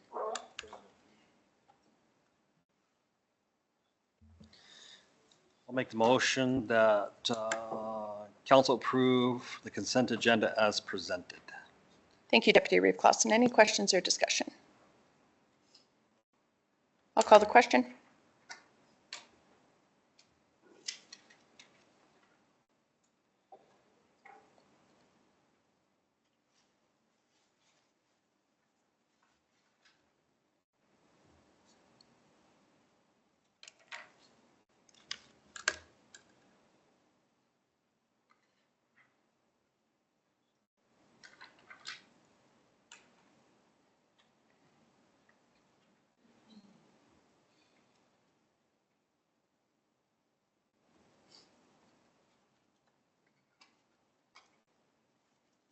That motion is carried. There's no business arising from the consent agenda. We'll move to agenda item 7.1. My report is in the council package on page 81. I'll highlight a couple of things. I do want to share a resource that Community Futures Wildrose has taken advantage of. It's a Government of Alberta Community Development Unit that provides services to build capacity for nonprofits, charitable organizations, and social profit organizations, unincorporated collaboratives and committees. So we've had a representative from this department come out a few times to facilitate strategic planning for Community Futures Wildrose. And it's a really strong process, and it is paid for by the Government of Alberta, so there's no cost to the local nonprofit organization. Just wanted to highlight that for everybody, for other boards and committees that we may sit on. That same community development unit also has a lot of resources for boards, and I have shared it with other nonprofit groups that have utilized it for support with policies and board development as well. So the link is there for you to check out if you're interested. I want to share that I was honored to participate on a panel at the EDA Experience 2025 Leader Summit and Conference. The panel was on aviation, aerospace, and logistics sector opportunities. So that was a really interesting discussion and a great opportunity to highlight what's happening in Wheatland County and throughout Alberta. There was representatives from post-secondary institutes in Alberta, Richard Gottfried with the Aviation Council, and there was some really good discussion there. Also listened in on the Municipal Affairs virtual town hall regarding Bill 50. I did link a document that RMA has put together just with an overview of the changes with that legislation. I believe a more comprehensive document has come out as well that I will circulate to council. With that, I will move that my report be accepted as presented, and I'm happy to answer any questions. I'll call the question.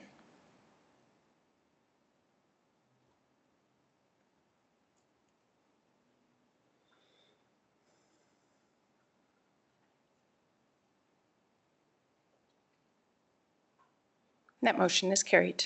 We'll move to agenda item 7.2. Thank you. My report's on page 83 in the council agenda.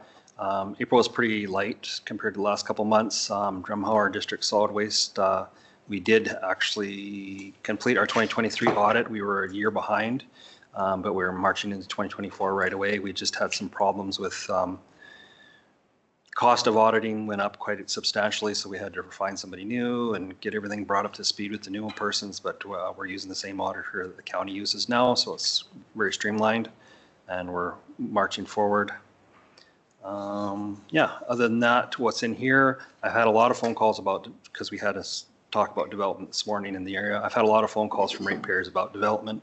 I anticipate there's quite a bit in the queue coming with the same kind of thing, so it's just for a heads up for council, you generally as a councilor there, you hear things are coming and there's a lot of impacts and developments. I have a lot of topsoil being hauled in and impacts with that. And it's if you want to see impacts with new construction and local existing lands, you just got to come into Division 5 and probably Councillor Eichers and Councillor Bigger's areas as well. It's definitely happening because we live next door to 1 million+ people. And that comes with its challenges, and good and bad. So if there's no questions, I'll make a motion to accept my report as presented. Thank you, Deputy Reeve Clausen. Any questions? I'll call the question.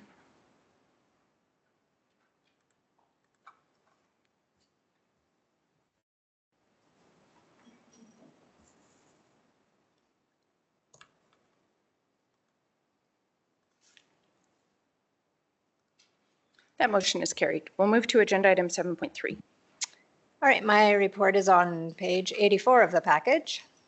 A couple things I'd like to highlight. At our Ag Service Board meeting in April, we voted to award Scott and Brandy Schiffner for the 2025 J. Laszlo Award for Environmental Stewardship in Agriculture. So congratulations to them. And also Christina Stender and Ryla Montgomery for Women in Agriculture Award. So this is the first year that we've awarded that one. And so excited to have had 2 nominations for that. And given that we didn't have a couple of other nominations in other categories, we decided we would award both of them. So that's a great way to start off that, kick off that award. So congratulations to them too. Alice, they are going to host the Western Hub Conference Tours booked for September 16th to the 19th this year in Wheatland County. So we're expecting approximately 70-ish people to attend to see some of the Alice projects that we have in our area. So that's exciting for that. WRC, I just want to say that we are close to signing the revised bylaws and unanimous shareholder agreement. We had a lawyer actually sit in on our board meeting to help us understand some of the things that were written in, and he's actually going to go back and do a bit more work for us, but he did agree on the bylaw. There was a weird clause that said that officers of the board, which would be the chairman and vice chairman, needed to be employees of the organization. So I don't know why that was in there. He agreed it shouldn't be in there. So he's going to remove that, and then the bylaw will be acceptable. The shareholder agreement, we also, the lawyer is going back again to do some review having to do with the voting structure. So Wheatland County has 2 votes and the 3 villages have 1 vote each. In the meantime, our administration has done a great job of unearthing some old council minutes that indicated at the time that we were given 2 votes because we have 2 communities receiving water. So I forwarded that on to the board, and we'll see next meeting what how that gets addressed. But so we're close. So that will come back next meeting. And then I just want to say I got invited to the Standard Fire Association AGM, and so that was a really great opportunity to check in with that organization. I'll say that they are extremely supportive of the county and the decision to go with the new radio system. And they also fully understand and support that the funds should and can come from the Fire Capital Reserve. So they are very much on board with that. I just want to say they're an outstanding organization. They're a volunteer run, as we all know, but they're a very professional, committed group. They're proud of the work they do. They're just really an awesome group of people. And I just want to say how grateful I am for the work that they do. I asked them, because we had this discussion here before, they meet monthly. I wondered if it was useful for me to attend more regularly, but they really, their meetings are very operational in nature, and so I don't see that there's any need for doing that, but it is good to go for the annual general meeting to hear their year in review and the outlook for the year coming up. So I've got some points in my report indicating the kinds of work that they do. They're very busy, and I also want to say they did an amazing job of doing a fundraiser. They raised $62,000 in their fall fundraiser, and I was blown away. When she started saying 62, I thought she was going to say 6,200. So I just can't say enough about them. They're really a great group of people, and I admire them very much. So with that, I will move acceptance of my report. If there's any questions, I'd be happy to answer. Thank you, Councillor Laprise. Would certainly echo your comments about gratitude for our fire associations and all of the firefighters who serve Wheatland County. Any questions for Councillor Laprise? No question, but thank you for attending, and it's good to hear that the radios, we heard some different opinions here, but to hear right from the associations what the support is great. Good to hear. Thank you for that. In fact, just before the meeting, they actually were called to a fire at Makepeace, and they did have problems with their radios at that site. So they, as we do, take very seriously the fact that if those radios don't work, there could potentially be a life-threatening incident. And so it's critical. It's just critical. So. Any other questions? I'll call the question.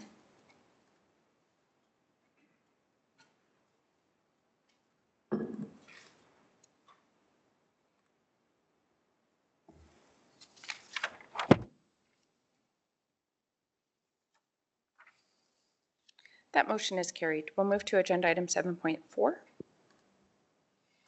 Yes, my report is in the package. I just for some updates, or if anybody gets a chance, they should drive down to the CGC plants. It's they've enclosed it, made the large building, and it is very wowing, and it's making it pretty real.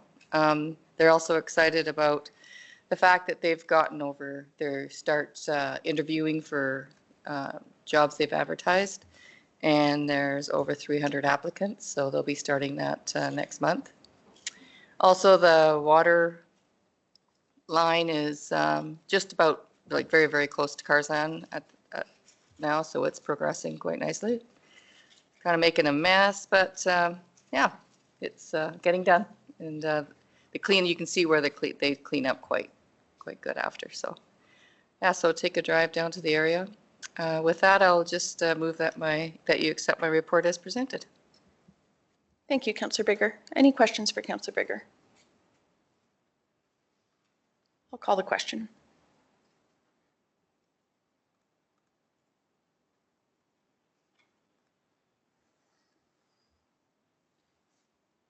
That motion is carried. We'll move to agenda item 7.5. My, excuse me, my report is on the server. I think most everything's been touched. I want to just touch base on ASB. We had Rich Nicholson, he's an inspector from the Alberta government, was talking about the challenges of enforcing, and I believe he's got 33 acts he has to enforce. So we are talking, my main concern has been this on-farm slaughter, and we are now finding out what the problem is, how does the county, like we do not have the jurisdiction to enforce a provincial act. And when an individual does not want to, so to speak, play by the rules, it becomes very difficult. The neighbors, and this is going forward is going to be this on-farm slaughter is going to be a big deal. I believe the idea of the on-farm slaughter was if you raised the animal on the farm and you slaughtered it and wanted to sell the meat to friends and neighbors, that there wouldn't be, it would need to be uninspected. What has happened, what has morphed into the situation is we are now getting animals that are being bought from an auction house, and they're immediately slaughtered, and the food is sent into the city. And we cannot enforce, even though on the law says that the animals have to be held for 30 days to check for diseases and that kind of stuff. We do not have the ability or to enforce that.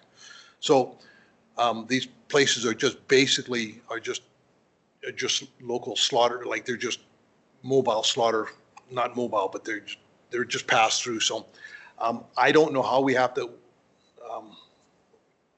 how we get the province involved in this, but the province has to be involved in trying to get the inspectors involved.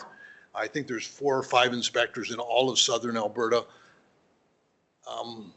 and they're responsible for 33 different acts. Like, there's just no way this is going to work. So I think this is going to have to need a lot of work. I think we have to figure out, staff is working on a couple of options, but we're needing legal opinion whether or not we're stepping into provincial laws and all that kind of stuff. So this will not be the first time we'll hear about on-site slaughter. But if you get a chance to look at that, watch that video with ASB, watch it. It's very interesting. It's very, what Mr. Nicholson had to say was very, very informative. So having said my piece, I will move my report. Thank you, Councillor Eichert. Any questions for Councillor Eichert? No question, just comment. It sounds eerily familiar to an issue I dealt with years ago when I first got elected, with the oversight from the province, the lack of ability from the municipal government to enforce things, and it was a very expensive process for us to go through. Looking back, I don't disagree with anything that we did. It was a means to an end. I don't know where we have to go with this, but I understand the calls you're going to get, because I have received them many, many times, and I understand where it's going to go. It's a very difficult position to be in as a local councillor when you have the regulatory authority is not under your control. So, yeah. We're the shield. Any other questions? I'll call the question.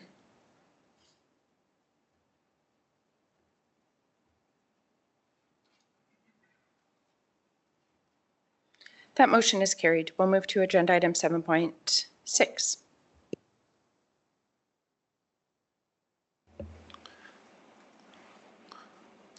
My report's on the server. And I've also got a written one here too. I thought it best to say it in person. It's going to be a little bit different. These aren't things that I've attended to, but this is the condition of my division. And I've gotten quite a few phone calls lately about, so I'll kind of read it out here for you. Division 6 spans about 25 miles east to west of road infrastructure. The roads are well maintained. And when there is a washout or some other emergency, when Public Works do a very professional and timely job in making the repairs.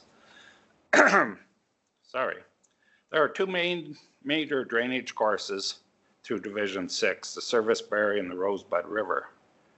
There was once about 12 bridges, of which 4 are on provincial highways and 8 on county roads.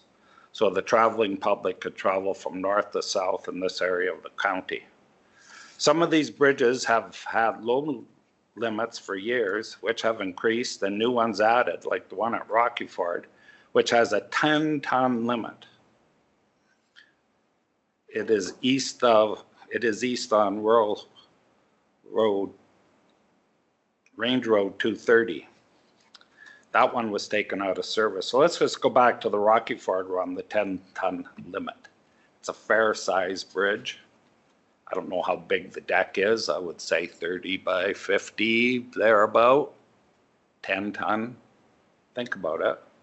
We had a wet snowfall this spring. I'm sure there was more than 10 ton of snow on that bridge. That bridge is, no, it's useless.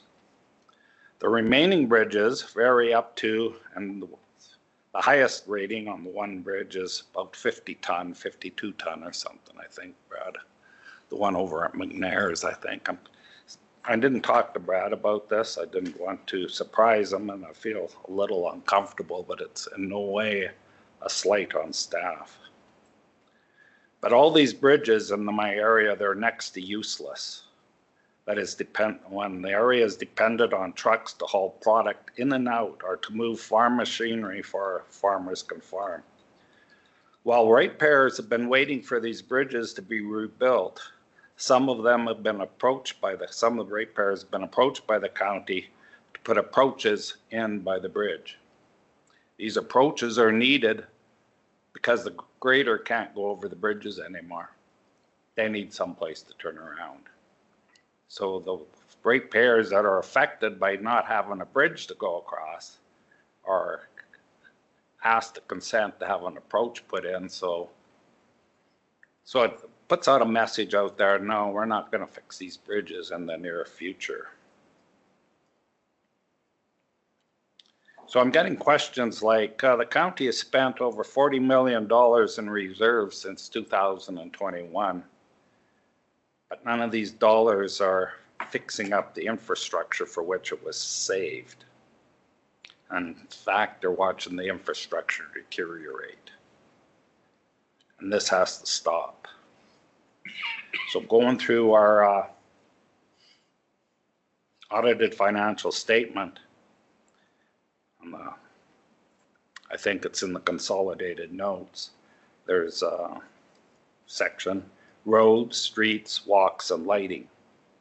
And the budget for this year is $27,879,055. What was spent last year is $29,405,048. That's a decrease of $1.525 million. Decrease when we have all these bridges are falling apart. When I look at the whole county, which is, I think, about 60 miles, from the Rocky View border to the Drumheller border.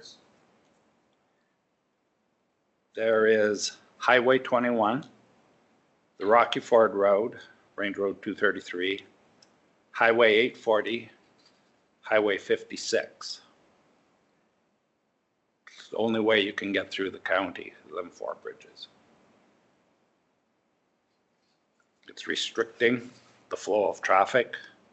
It's restricting the ability of our farmers to farm. And it is a road hazard.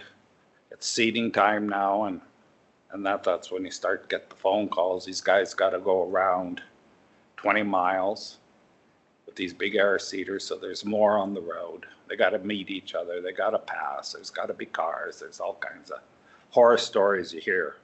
But I wanted council to be aware of what our spending priorities are doing to that area of the county. Those bridges, yeah, they've been bad ever since I've been on council. They've always been on the plan, but lately it's not even on them. This year we have a decrease in funding. So while I was looking at the audited financial statement, come across another little area on the contracted and general services, because we don't have a road building crew anymore. So we have contracted services. And I noticed the budget for this year is $12 million and change. Last year we spent $11 million and change. And in 2023 we spent $9,758,000. So between 23 and the budget this year, that's an increase of $2,243,000, which is quite an increase, but we've gotten rid of the equipment a while ago, so I'm wondering where this goes. So I looked in another little spot there, and it had expenses for water supply and distribution. And the budget this year is $2,530,000. Last year we spent $2,400,000, and 2023 we spent $2,173,000. We haven't expanded our water services. They're the same services, the same everything. But the budget has increased $356,000. And that is under the contracted. So that money I'm thinking is part of, I'm not an accountant, but I would like to know what these contracts are for the $2 million. I was asking staff. And I would like to know this contracted services for water and distribution, the 356, why is there such an increase? And when we're looking at that, I think maybe it'd be a good time if the county could tell us how much it costs to produce water in Speargrass and Muirfield. We know how much it costs to produce water in Standard. I don't know what the rate is. I think it's around $6. I haven't heard much since it was that rate, but that's what their rate is. They can figure it out down to the penny. We have a contracted service. I think we should be able to do the same, figure out how much that water is costing per cube and how much the labor is to do the distribution.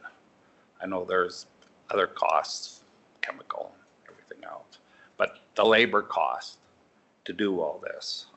That way we can see what we're getting for our contracted services. And that way we can also use it as a metric on what we're paying indirectly from the other services. So I don't know if I need to make a motion to get that information. Through the chair, yes, for sure. And just any information you need, just be clear, and administration will get it to you at that future meeting.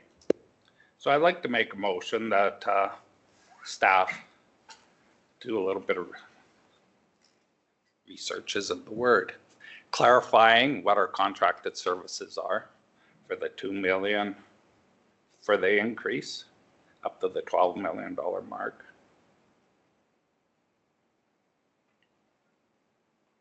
And do you want it all in one motion or do you want separate? If it's all related to the same thing, you might as well just get it all into one motion. Okay. And then we can just address it all at once. So I don't know if this water distribution, the 2,500,000 is part of the 12 million or not. I guess staff you could clarify it. And then you can bring back a report of where the increase of that water distribution in the notes of the, together with how much it costs to make a cube and what the labor costs are. Sure. And just through the chair, perhaps what we could do is, I think we had the time for 11 o'clock for the in-camera session. I feel like there was quite a few moving pieces to that motion, and it might just be prudent for administration and Councillor Kester to sit down just to work on that motion and get it like super clear for everyone, and for Shanna to write as well. I'm sure she's Okay. stressing typing that one out. So Okay. I'm good with that. We can work with and bring it back later. Is that okay, Chair? Okay. And before I finish my report, I'm just curious. This is a curiosity question for council. On April 16th, where was the appeal hearing on Wheatland County versus Glen Kester took place? On April 29th, they wrote a letter asking the parties about the status, the investigation report. And as you know, the panel imposed the publication ban, so I can't tell you what happened at the investigation report. But this time, the panel invites submissions from the party on whether the consent sealing order with respect to the investigation report should be lifted. So what that means is they're asking the county, are they going to lift the in-camera section of the investigation report? And if not, to make a presentation of no more than 4 pages, I think.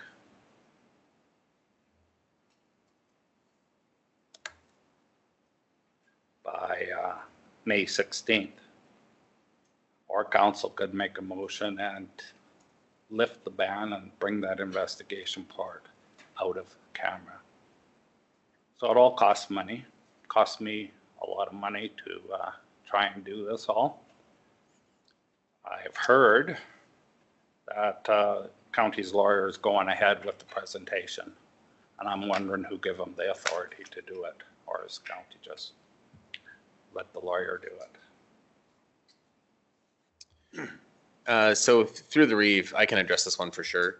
So I'm just going to pause just because we did have the agenda to go into closed session at 11. Sure. And because we're going to be resuming the discussion on Councillor Kester's report. So I'm going to, we'll just pause agenda item 7.6 in light of the council agreement on the agenda to move into closed session at 11 a.m. We're already late.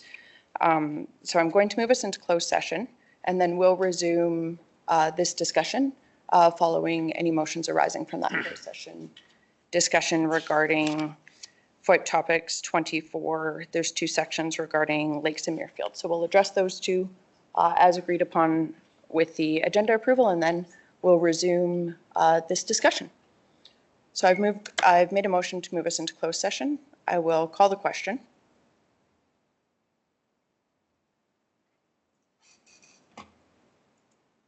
And this will just be for those 2 agenda items, and then we'll do a closed session at the end regarding the other 2 agenda items in closed session. Councillor Laursen. Are we asking everyone else to leave the room for this session? Yeah, or we'll go into the committee room or the conference room. Okay. Administration can advise. And council can determine who will be in the closed session, but right now we're voting on the closed session. That motion is carried. Would administration prefer? Good morning. Council has moved out of closed session And there is a motion arising. Council's wishes.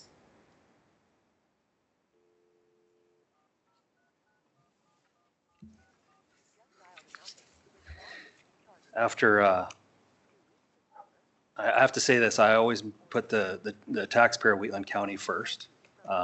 So with that, council declines the amended purchase offer from Chapel Rock Developments and directs administration to uphold the terms of existing purchase and sales agreement, requiring the purchase of all remaining county-owned lands in the Lakes of Muirfield development, within the Lakes of Muirfield development in a single transaction as originally agreed. And if I can speak to that.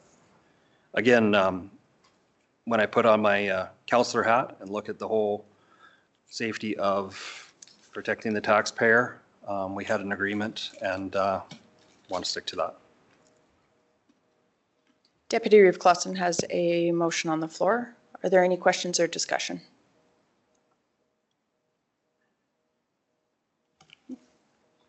Call the question.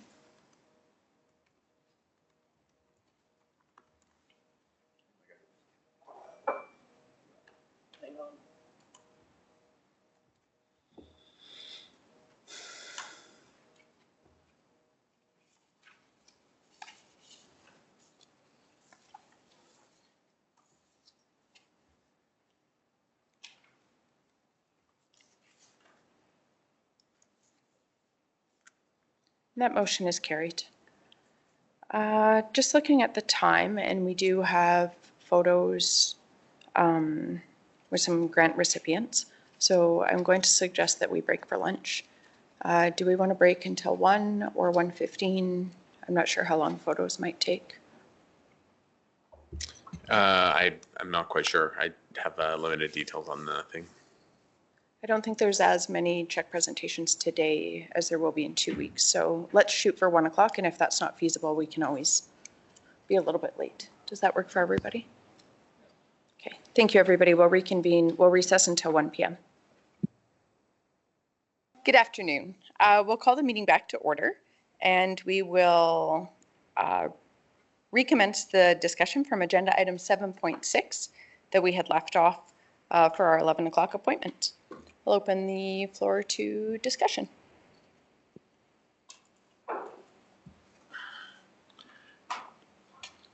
I'll just read this letter, then we pick up where I left off. It's a Wheatland County versus Glencaster. During the argument of this appeal, the panel asked the parties about the status of the consent order of Holland's Justice issued June 23rd, 2023, sealing the investigation report. As you know, the panel imposed a publication ban on the proceedings to permit discussion on the investigation report during oral argument. At this time, the panel invites submissions from the parties on whether the consent sealing order with respect to the investigation report should be lifted. The appellant may provide its submissions on this point by no later than May 16, 2025, and the respondent may provide his submissions no later than June 6, 2025. Each of the submissions is limited to 4 pages. Thank you. Yeah, so my only question is that Wheatland County have a motion instructing the lawyers to write a submission? That's my question. So through the chair, I did receive the request to do the appeal or drop the thing on the sealing order of that document. However, council did hold that special council meeting on March 15th, 2024. And at that special council meeting, on a recorded vote of 4-2 to 1 abstained, they did direct administration to to proceed with the appeal on the Kester versus Wheatland County. So at no point did administration have any other motion to or direction to not proceed. So that's kind of where I'm at.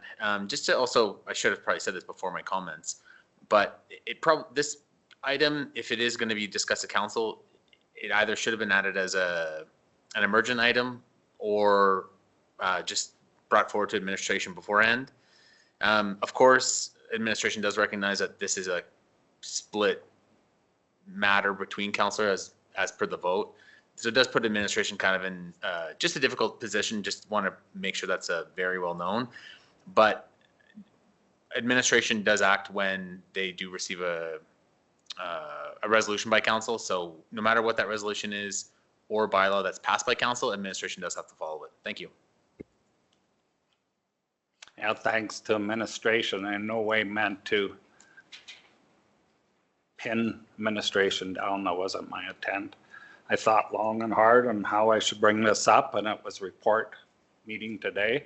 So I reported that appeal action's done. I don't know if council is aware of it or not. I've not seen anything on this, and that's all I wanted to know, if there was anything about this specific thing of addressing this letter that was sent last week. I can't talk anything more about it. I just wanted it for information. And I don't think there's a motion for that. I just wanted to say something because there's been a few discussions over the years here about how this process works. And the public and people think that it's been taxpayers' dollars that have paid for this. Just want to be very, very clear. This is an insurance covered event. And it puts administration in a very hard position because you have directors and or councillors, directors that are involved in this. So you have to be very careful how things are presented. And it is illegal. The courts are doing their thing. So things can't be discussed out of in camera. When one of our members is suing one of us or suing the county taxpayer, there is legal, we have insurance for that, and that's where it falls into. And that is standard practice across any municipal government. That's all I'm going to say. Go ahead, Councillor Laverson. Well, first of all, nobody's suing the county over this issue, so that's not true. We pay insurance rates into the RMA anyway, so at the end of the day, we're probably paying for this anyhow. But I think the question Councillor Kester had was there, because this doesn't sound to me like it was part of the appeal, it's a different process. And I think he's just asking, was there a resolution from council to proceed with this particular activity? It's a pretty simple question in my mind. Any other questions or discussion? Councillor Kester. Thanks Ryan for answering. That's good. So in relation to previously, my report about the condition of the roads, that council direct administration to provide a detailed comparison of the contracted services budget from 2023 to 2025, including a breakdown of the services and associated costs attributing to the year-over-year changes with actual costs for 2023 and 2024, and to provide a breakdown of utility servicing costs, including water production and distribution by community for the same period. Thanks to staff for helping me out. So the motion is displayed on our screen for council consideration. I'll open the floor to questions or discussion. Just there's no timeline on. There's a lot of information here and ask for a lot of information. I do know that a lot of these reports have been done several times over the years, and there's just updates to it. But what's administration's timeline on this? I don't want to definitely hamper with what's going on. This is a lot. Yeah, it is a lot, but it's our job to fulfill the will of council. So I probably couldn't give you an exact time frame on it, but I don't know, a couple months, maybe a month. Sorry. The nice thing is that our financial statement audit is complete and the budget's complete. So we do it when we get to it. And of course, it's a resolution by council. And if passed, then we'll do it. Thank you. So much of the information requested, the breakdown of utility servicing costs, including water production and distribution by community, that's been provided to council for a number of years now. And I would anticipate administration is working on it's been kind of a normal practice for that to come to council on a regular basis. I'm assuming that would be coming forward at some point soon, regardless of this resolution. So it would just be the comparison from 23 to 25. And I think there were some comparators included in previous analysis of this as well. Through the chair, yes, that's correct. So at least we have a good template that we can work off of. So it's not like we're kind of coming from scratch. So it will be kind of just consistent with the other reports that you've received with updated costing. Councillor Laverson. And this, I would support this because this is the kind of information I was looking for with regard to that, the speargrass question that I brought up a month or two ago. And the stuff that's in the report today doesn't address what I was looking for, but this motion does, so. Yeah, and I think we would have anticipated that further information would be coming with that regular report that administration has been preparing for council. I can't remember how many years, but we have done it at least for a couple of years anyways. Councillor Bigger. So I'm wondering, would this report be able to show like revenue from those areas too? Yeah, the comparison of revenue to. Yeah, and so it may not have revenue in it. I think this is more just related to the cost. So if there's revenue, if council wants to see revenue by area as well, that's definitely okay. Perhaps Councillor Custer may accept a friendly amendment to his motion just to see how much revenue is coming in from each. It's not Hamlet, but yeah, service area. Yeah. So Yeah. thank you. So I guess my question is, would you accept the? Or you could. My question was basically around the $360,000 increase. Revenue was part of the financial statement, I would guess, right? So I think it's an automatic. So, and you know what, our Mr. Chazon, our financial manager, did just message me and said that the revenues will be included in the report.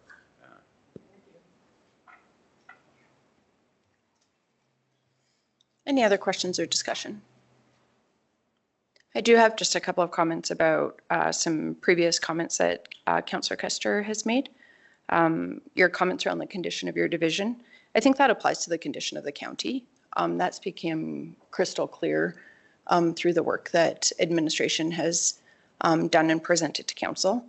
We have undertaken one of the most comprehensive asset management plan analysis of any rural municipality in Alberta, giving us a very clear understanding of the scale of infrastructure liability that we have within the county, but also giving us a clear path forward in how we're going to address that and budget for that appropriately and ensure that we are stewarding both tax dollars, but also infrastructure investments in a responsible way.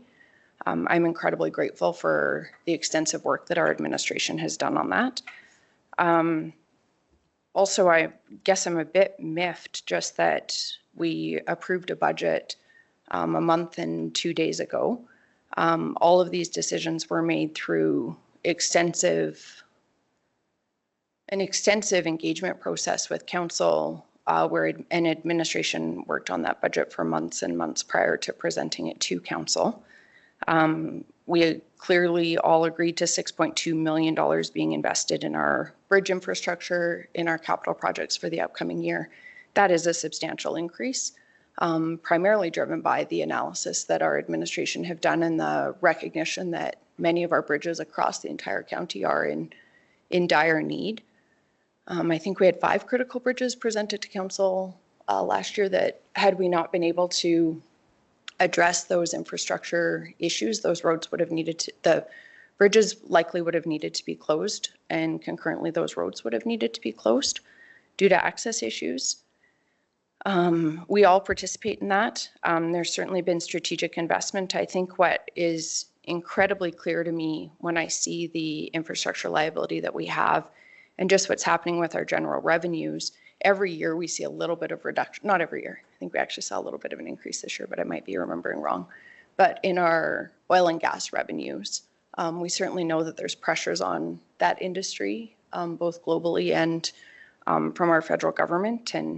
and agriculture as well. And so it has seemed really clear to me that we need to make that strategic investment so we can diversify our economy for a number of reasons, including our tax assessment base, but also for employment opportunities for people in this region. Anyways, I'm very grateful for that comprehensive work that has been undertaken in the asset management plan and how we address that both in the current budget, but also can address that through long-term capital budgeting in the future.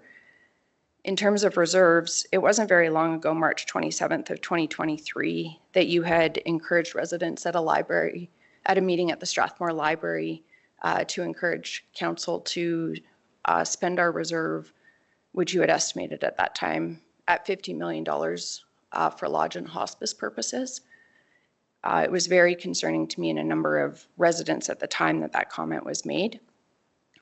This council has made collaborative decisions and democratic decisions on how we budget as recently as April 4th, where we did our final operating and capital budgets. We also, as a council, have a responsibility to support decisions made by council, of course, with the liberty to share reasons why we may have concerns about council decisions or why we may have voted in a certain way, but we also have made a commitment through our existing code of conduct to support decisions of council. So I'll just remind council of that. I would certainly concur with your concerns around infrastructure, and that's certainly shared, I think, amongst councillors across the county. We all see challenges with our transportation infrastructure, water, wastewater, including bridges and culverts. So it is a significant issue, and we're not alone. RMA did substantial work on the infrastructure liability for rural municipalities across Alberta, and it was shocking when we saw the cumulative infrastructure deficits across rural Alberta, both with assets that municipalities are responsible for, but also provincially owned infrastructure. So it's daunting. I think increasingly important for us to diversify our economy so that we can maintain that infrastructure for our agricultural producers, especially as oil and gas revenue might be decreased. So thank you for your comments, and I support the motion for the information, recognizing that administration would be bringing forward the majority of this information already in normal due course, as they have in previous years. Please go ahead, Councillor Kester. I don't appreciate some of the comments. I'm sorry, I pardon? could have, I did make a comment that the council did have enough money in reserves to build a new lodge. You did. I wasn't going against council's motions. I was just stating a fact. The reserve is there. I did not or ever undermine any of the motions that council makes. I'm also well aware of all the work RMA has done and our council staff, municipal staff, went into doing this infrastructure.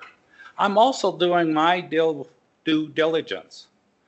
Last meeting or 2 meetings ago, when we had our audited report, the auditor raised the question of the huge increase in contracted services, and there wasn't any answers. Wondered what it was. I look at the audited statement, and I seen what the the increases. I didn't have the answers. I don't know what they are. We had a report last year, the year before. We had reports 20 years ago. This is a brand new thing on the audited statement that just come up this year. I want to know what it is. I'm asking for information. That's all I'm asking for. My due diligence. It should be the council's too. Does anyone know what that is for?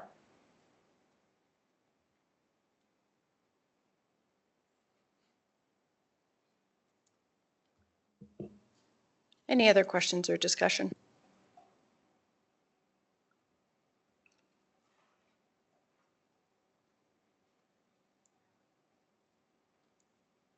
Sorry. The fact that you're asking these questions, I have no problem with. The problem is to bring it from the side of the desk. We have several ways to involve staff so we can get some answers beforehand. It appears as maybe an ambush or something, but it's not the case. We have, I think we've all stated, we've looked at this several times. The information's probably pretty easy for staff to bring forward. Hopefully that will answer the questions. I'm very confident in looking at our bridge files, and we've done through asset management. I fully understand where we're going for the next 5 years. And yeah, a new council could come in here and change that direction, but generally for the most part, staff are setting the tone or how the infrastructure's being looked after, and I'm happy the way we're doing that. If there is concerns about specific things, we have notices of motions, we can prepare, I could answer your question on the spot. I just don't have it at my fingertips. I'm pretty sure I've seen most of that before, but that's fine. I'm bringing back reports from my counts, from my area, my ratepayers. I know what the conditions of the bridges are. They get worse every year.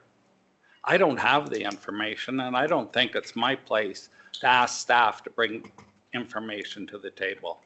I always bring it to council to discuss it. Council has a hard time with it, okay? Direct me to go directly to staff and find out answers to my questions.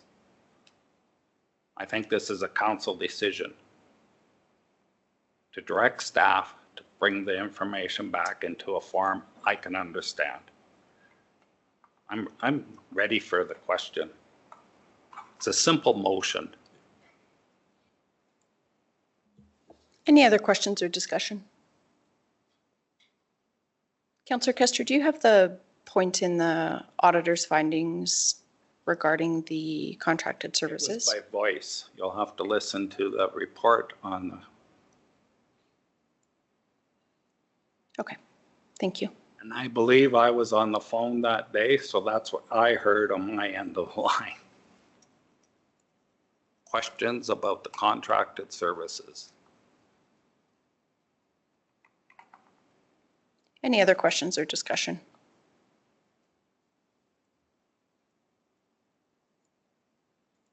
I'll call the question. Can we make that a recorded vote, or is that too late? We can record it. The motion I had up was to accept Division 6 report. That's, I thought, what it said. Oh, you canceled it. Okay.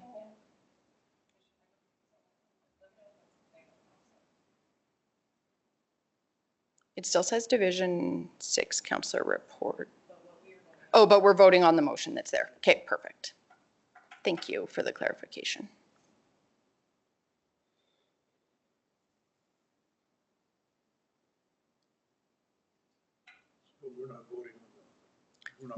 We're voting on the motion that Councillor Kester made directing administration to provide a detailed comparison. And then we can follow up with his report following that.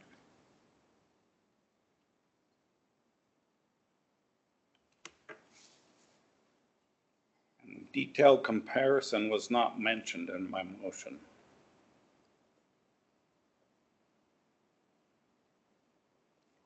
Can you review the motion on the screen and see if there's an error?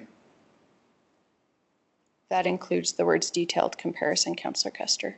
Can you review it and see if it captures? Start, right, okay. I took it as a different contract.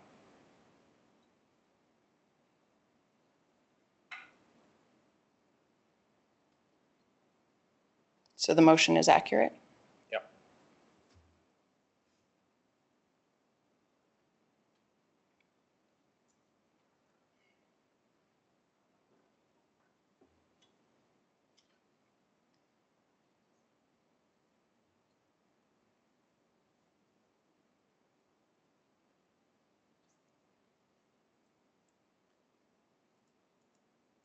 I voted, it just didn't work. That motion is carried with Reeve Link, Councillor Eichert, Deputy Reeve Clausen, Councillors Bigger, Kester, Laprise, and Laursen in favor.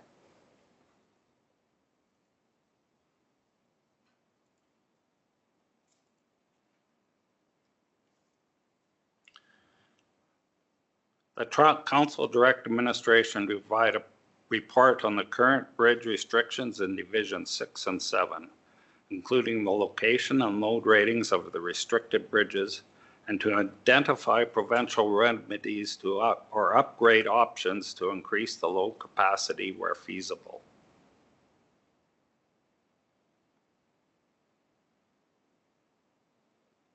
There's a motion on the floor. We'll give administration a moment to bring it up on the screen. Open the floor for discussion. I have no problem supporting it, but if it was for the whole county, I don't want to look at specific divisions because I don't know in my area or any of the other councilors' areas what else is affecting traffic loads versus car counts versus all that stuff. I have ag producers in my area. I have big, I just can't pick out two divisions. So you could do a motion to amend. If you would accept a motion to amend for all of the You county. could just make a motion to amend. I'm just finding the procedure. Like how many bridges are we talking about? How many restricted bridges do we have? Hundreds? We have the third highest bridge file in the entire province, right? For total bridges and culverts. We do have quite a number of bridges in the county. How many are actually under restrictions, I can't say off the top of my head, but we could bring that information to council if wanted. So If council wants that, I don't have a problem with it. The gist of my motion, and it includes Scott's area too, because there's farmers there got to get on the other side of the Service Berry and the Red Deer.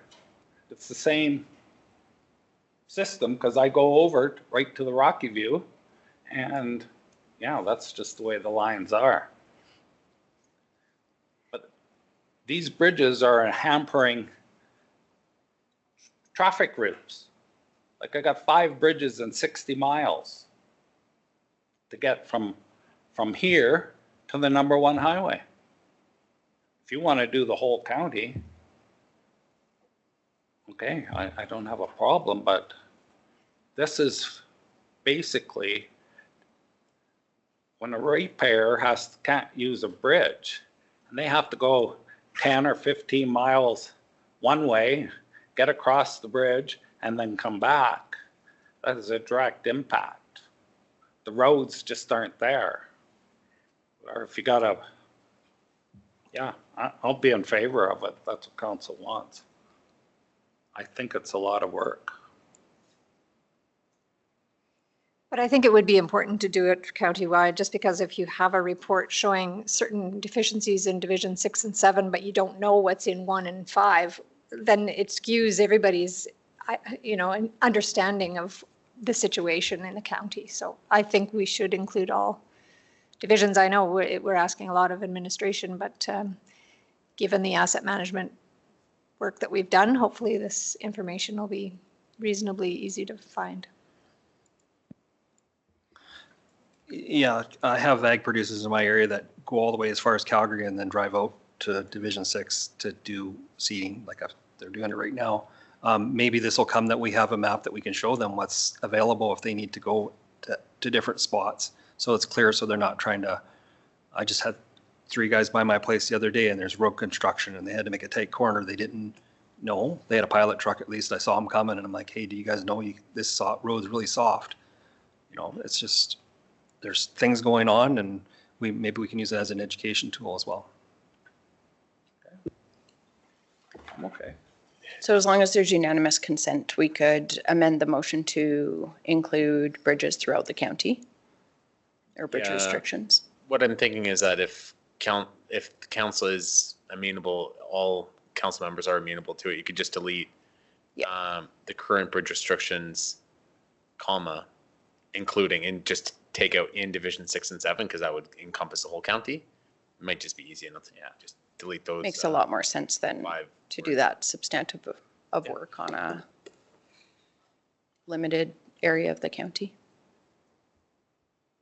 Would any councillors be opposed to that? Okay. Not hearing any opposition, we can amend to remove. So administration has amended for us The current motion is on the screen. Any other questions or discussion?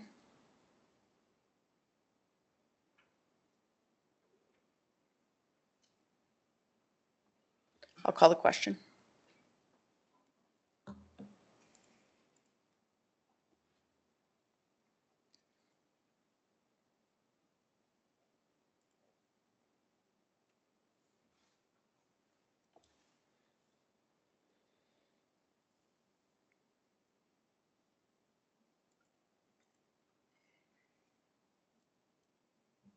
That motion is carried.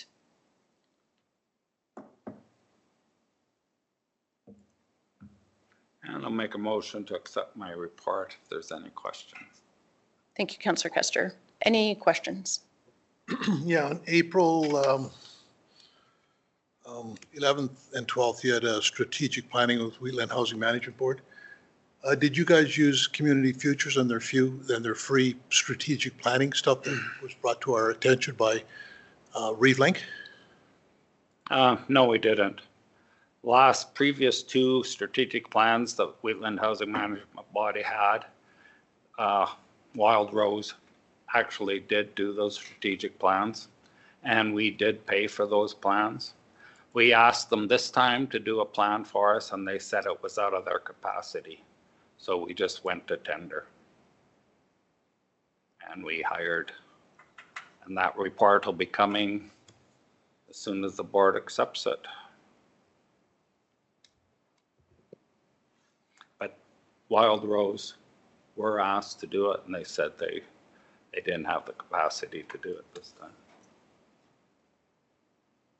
I believe Councillor Eichert was referencing the provincial community development unit, not Community Futures themselves to facilitate. I wasn't aware of that at the time, but I would have thought that Wild Rose would have known about it, and if they thought it was appropriate, let us know. But no.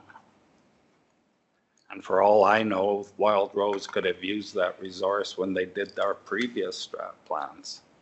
I don't know what resources they use.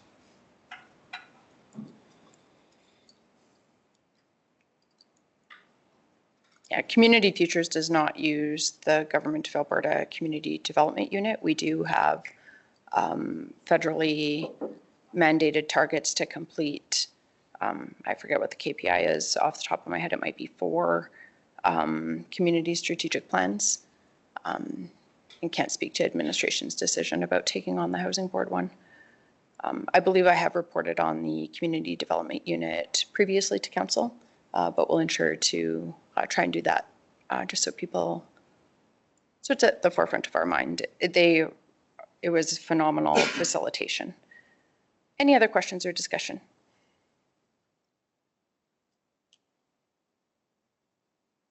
I'll call the question.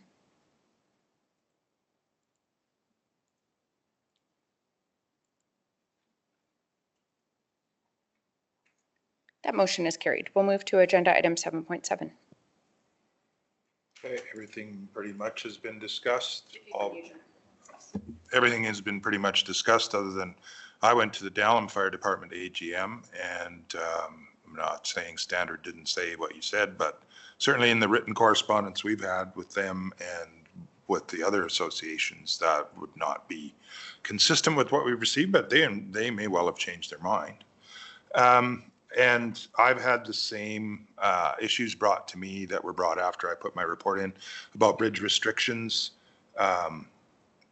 where farmers need to get their stuff across. The bridges are restricted to 54,000 kilograms, and their trucks are 64,000. So this makes it kind of impossible. The one that they have, it would be literally a 35-mile round trip to go around this bridge. So that's an issue. And other than I forgot one part on my report, but I'll change my timesheet later.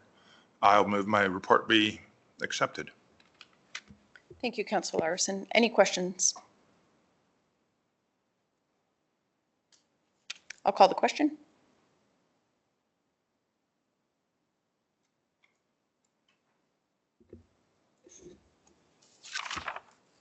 That motion is carried. We'll move to agenda item 8.11.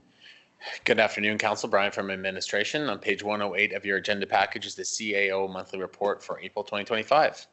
As always, monthly activities have been summarized in the report. And starting on page 110 is the Council Resolution Tracker. As always, anything in yellow is deemed ongoing. Anything in green is deemed complete. If there's any questions about this report or tracker, please let me know. Thank you. Thank you, CAO Henderson. Any questions from council?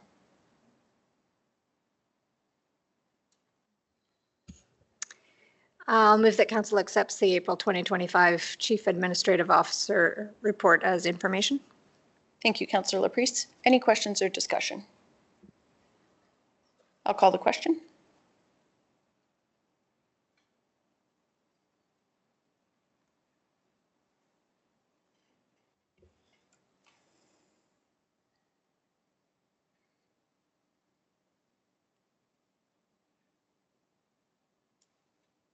That motion is carried.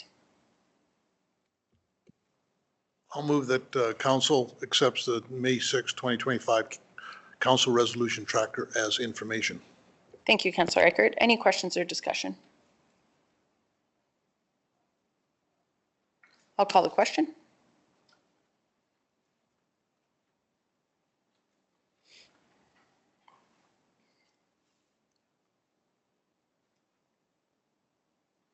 That motion is carried. We'll move to agenda item 8.21. Good afternoon, Council. Corey Adamson from Administration, here to present the Corporate and Financial Services Report for April 2025, found on page 118 of the Council package. So just a couple of things to highlight. What I had here is that the tax notices went out on the 23rd, but this year the staff worked really hard on reducing the amount of time it takes to prepare them. So they've done a lot of great work. I just wanted to extend a kudos to staff on that. IT had pointed out a thing about upgrading Windows 11 PCs. So this, all of our PCs need to be upgraded to Windows 11 from Windows 10. Microsoft has canceled support for Windows 10 after October. So if you have any computers at home with Windows 10, unfortunately, Microsoft won't be supporting them. So we are affected by that. And the last couple of things to note is we had planned for a migration for the Laserfish cloud for May 2nd to 5th. That's been postponed. Staff has found some issues that we deemed it necessary to push that down the line a little bit. So that's going to be the weekend of June 6th for the go live there. And staff are working hard to accomplish that migration. And lastly, we had the asset management plan has been at least presented to me. Staff has been working on it, the finalized one. And so there are some little bit more reviews internally going on it. It's really well done. There's a lot of summary of information and financial information that's been put in there. So I'm really excited to hopefully be presenting that to council within the next little while here. So that concludes my report. Where staff are available for any questions you might have. Thank you. Any questions?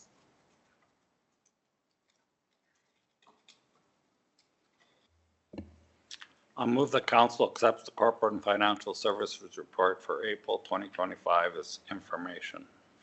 Thanks, Councillor Custer. Any questions or discussion? I just have two quick questions, sorry. On page 119, just wondering if we might be able to in the future see water consumption per capita, just to have a better sense of like the size of communities that's driving usage and that type of thing. And then just a comment, page 121, a fun VoIP slideshow. I think that's impressive. So just had to congratulate you on that with maybe a healthy dose of skepticism, but it's admirable that you're aiming for that. So thank you. With that, if there's no other questions, I will call a question.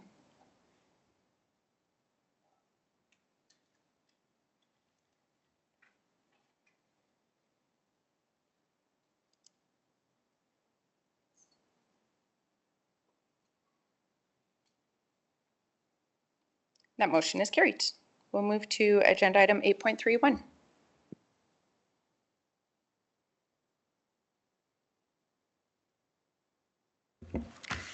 Good morning, Council. Sherry Bars with Administration to provide the April 2025 Community and Development Services Update, which is found on page 124 of the agenda package. I don't have anything additional to add at this time and am available for any questions. Any questions regarding the report? If not, I will look for a motion to accept as information. So moved. Thank you, Deputy Reeve-Klassen. Any questions or discussion? I'll call the question.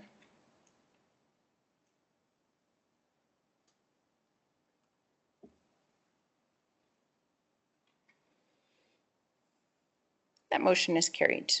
We'll move to agenda item 8.32.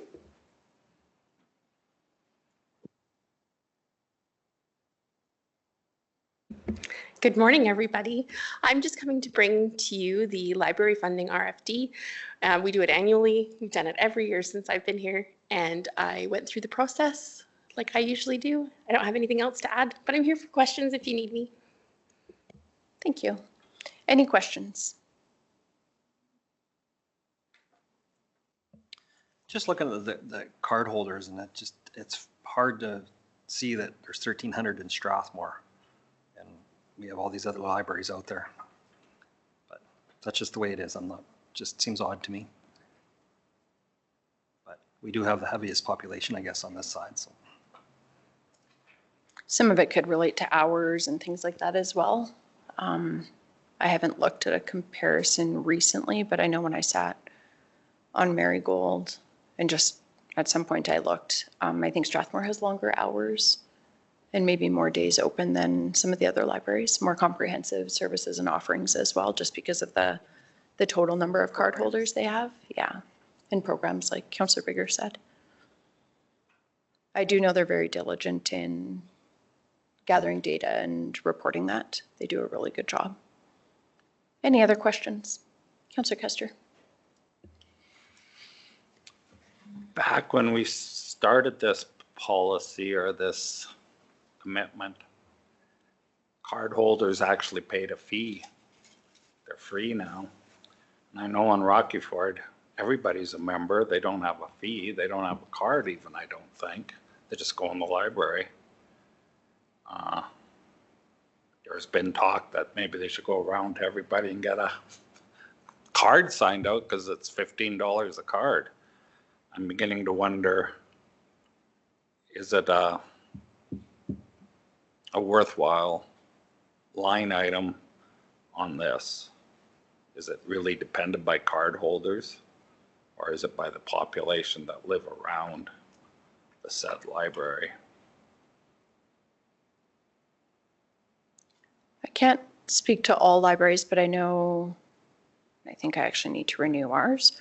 But in Strathmore, you still need to get a card, even though they have made the membership complimentary, and you still need to renew. And I do think for me, it's a good data point just to see number of people that are actively engaging and requesting a membership. I can't speak to, I think, Leishan, actually, you have to, not everybody would be assumed as members. You would still need to request membership, and you still have a card because they scan it, like when you're taking out resources and that type of thing, or requesting things online, you need to use your track barcode or number to access library resources. And I think that's why you don't see, the card holders wouldn't include the entire population.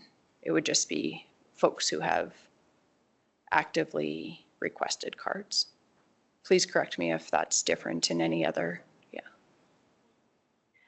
I would actually speak to the only one that's on the organization on the list that doesn't have card holders is the Rosebud Book Depository. And I discussed it with their head librarian a couple years ago, and she said that they were very much of the that they didn't need to have a card. They have a booklet that they sign things out, and that because they have so many summer students coming in and stuff. But the rest, all that information came directly from Marigold Library, and they have it in their system that you have a card with a barcode that's associated with your address. And that's how they were able to pull who's the Wheatland County residents.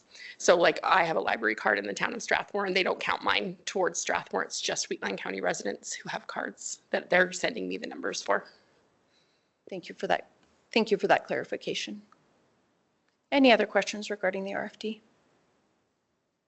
Council's wishes.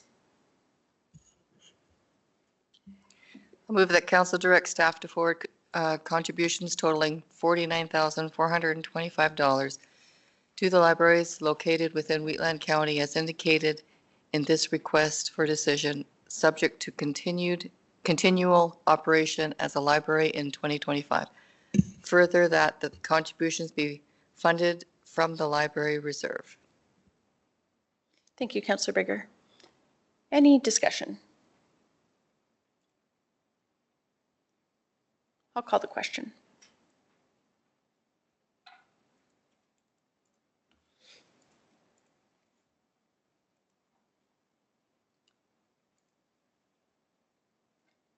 That motion is carried. We'll move to agenda item 8.33. Thank you.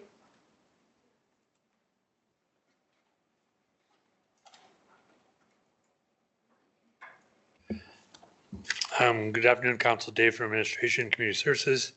Have the East Strathmore Solar Project community benefit allocations for the fixed amounts and the open allocation amounts.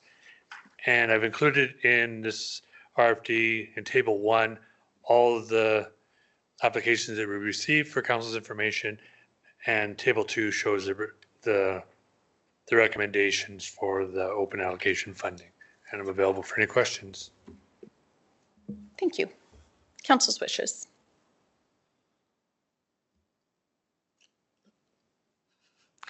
I'll move that council approves the 2025 East Strathmore Solar Project Community Benefit Funding for the fixed allocation amounts as follows: $6,000 to Wheatland Family and Community Support Services, $2,000 to Carsland School Education Programs, and $2,000 to Wheatland Crossing School.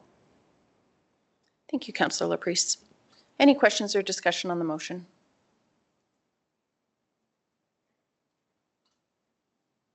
I'll call the question.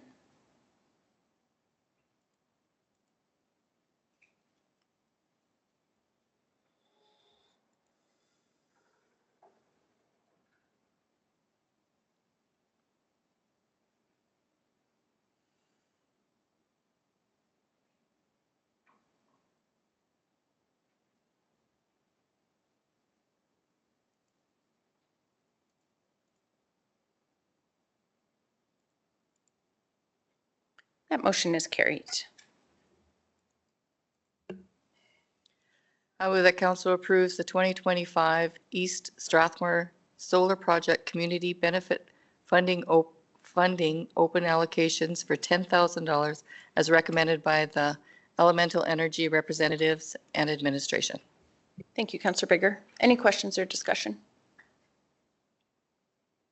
I'll call the question.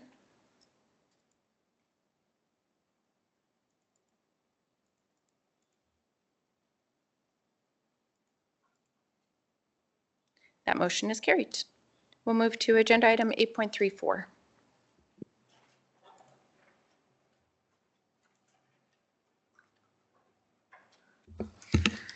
Good afternoon, Council. Sherry Bars with Administration to present an offer to purchase a lot located in Gleason. The report is found on page 139 of the agenda package. The county has received an offer to purchase a county-owned lot identified as lots 3536, Block 2, Plan 246B, located in Gleason. It's a vacant lot, approximately 6,000 square feet or 0.137 acres, and is designated as hamlet residential. The interested buyer owns the adjacent residential property and intends to consolidate the lots to expand their existing property and to enhance yard space for family use. Based on recent comparable property sales in Gleason, the prospective buyer has submitted an offer of $15,000. Administration has reviewed the offer and finds the proposed sale price reasonable and acceptable given the current market conditions and recent sales activities in the area. That concludes my presentation, and I'm available for any questions. Thank you. Any questions? Just curious, is it one of the old 25-foot lots or 50-foot, like just the frontage? It is, I have, Trying to look. The reason I'm asking, just in Muirfield, there's a couple of lots that people had purchased this way. And when they're designing these things, they have services and there's costs and all in these lots. And when they're not developed, you don't get the tax return if it's developed. But if it's a narrow lot, I understand. But if it's a full, if you could build on it, it'd be something different. But we're basically. I think there's still a lot of lots available in the hamlet of Gleason. But it comes at, you're almost deficiting your infrastructure that was put in there because it's set up to basically be able to service that lot. So it's been developed that way, so you don't get your return on investment. That's all I just want to point out. You get the $15,000 now. I understand.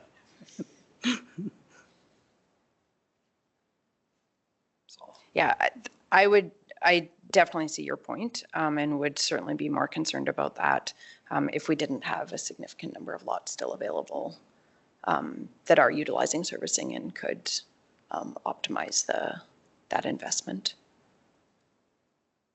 It looks like a very narrow lot, just looking at the map on page 142.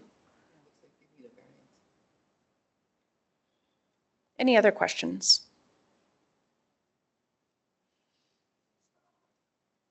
Council's wishes. I'll move that council accepts the offer to purchase roll number 5148161, lots 35 to 36, block 2, plan 246B, for $15,000 as received in the offer letter received April 16th, 2025. Excited to see things happening with these lots in Gleason. Yeah. Any questions or discussion? I'll call the question.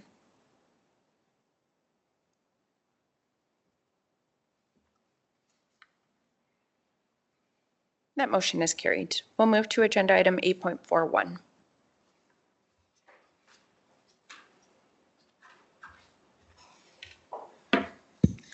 Good morning, Council. Brad Bullock presenting the April 2025 Transportation and Agriculture Department report, starting on page 146 of the agenda. At this point in time, there's nothing further to add to the report, but I'm here for any questions. Thank you. Any questions regarding the report? No question, just comment that we were having a bridge file discussion and it shows a lot of them in here and how the progress is and where they're at, where they're going to be. And any of our construction projects, I really appreciate the percentage of completion, what needs to be done. It's really good information for us. Thanks for that.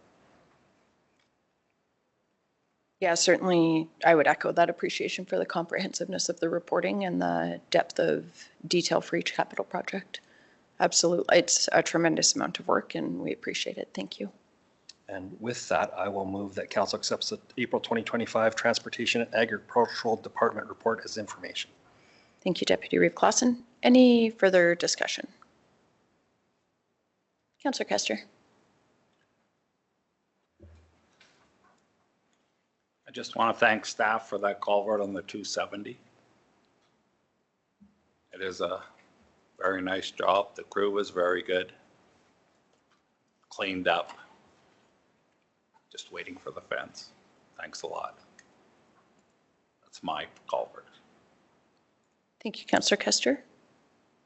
Any other questions or discussion? I'll call the question.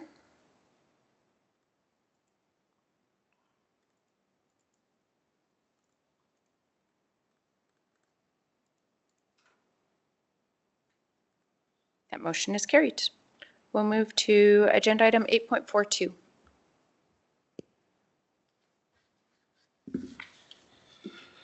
Good afternoon, Council. Cody Zimmerman with Administration, presenting the Policy 9.4.1 Update RFD. Administration has recently completed a comprehensive review and update of the Wheatland County Design and Construction Standards Manual, which has not been updated since October of 2016. During this review process, it was identified that there was incomplete and conflicting design parameters within the existing manual and the current policy 9.4.1, which currently only pertains to road design guidelines. Administration is now proposing to revamp policy 9.4.1, which will include broadening the scope of the policy and renaming it to infrastructure design guidelines. The new policy will remove all repetitive and conflicting design information, as well as identify the Wheatland County Design and Construction Standards Manual as the overarching guide for the design and construction of all municipal infrastructure within the county. The tables provided within the report provide a summary of administration's recommended changes to the existing policy. The full draft of the recommended revised policy, as well as the current version of the policy, have also been provided for reference. And I'll just touch on each of these briefly, just kind of give everybody an idea. The reason we're presenting it this way in the format is just because it's such a broad change. It's just too hard to relay in the green-red fashion that we've gotten used to. So firstly, just renaming of the policy, as we've already touched on, just to broaden the scope and provide guidelines for all county municipal infrastructure as opposed to just road design. Secondly, removal of all design guidelines from the policy, excluding resource road standards. And this is to ensure that all design guidelines are located in one easy to reference location to reduce repetition and the likelihood of creating conflicting guidelines like we had currently. The addition of guidelines for the design and construction of municipal infrastructure.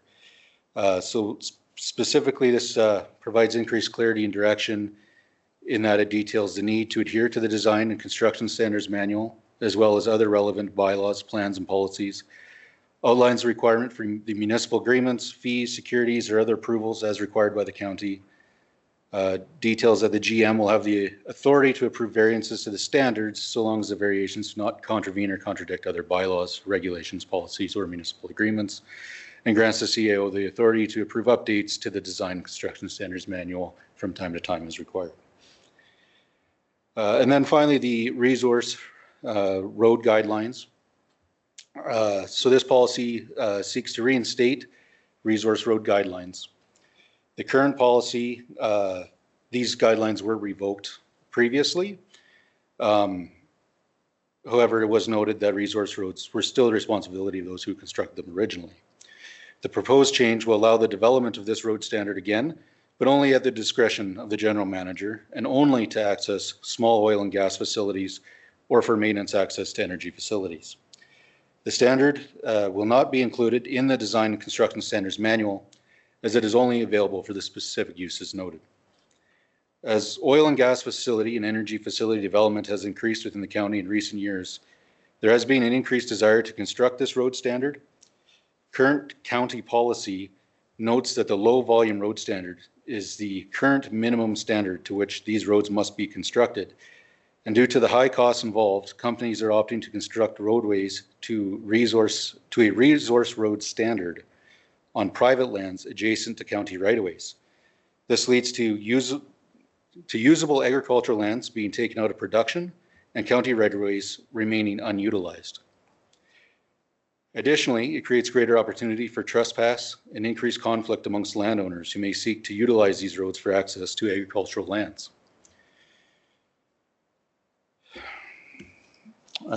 When they're not located within a public right-of-way. These roads will still require a road development agreement, and payment of securities prior to construction and maintenance will remain the responsibility of those using them for access. Following Council's approval of the proposed policy, administration will roll out the updated Wheatland County Design and Construction Standards Manual for use in the design and construction of all county municipal infrastructure. A copy of the manual may be provided to Council upon request and is not currently provided due to the large size of the document. The manual will also be made available on the county website. And that concludes my report. Any questions? Please go ahead, Councillor Kuster. There's road allowances out there that don't have a developed road on it. But there are tracks in them being used by people to access their property. mostly well sites. What is the process to getting those ruts cleaned up, or, because I think at one time, if you touched any of it, you had to do the whole thing, is it?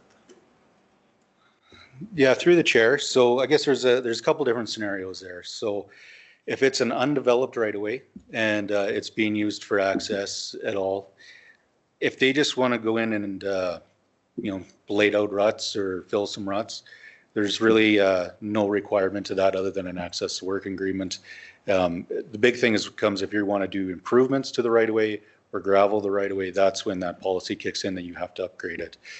As far as using it for access, there is no requirement to upgrade an undeveloped right of way to an oil facility or any other facility for that matter.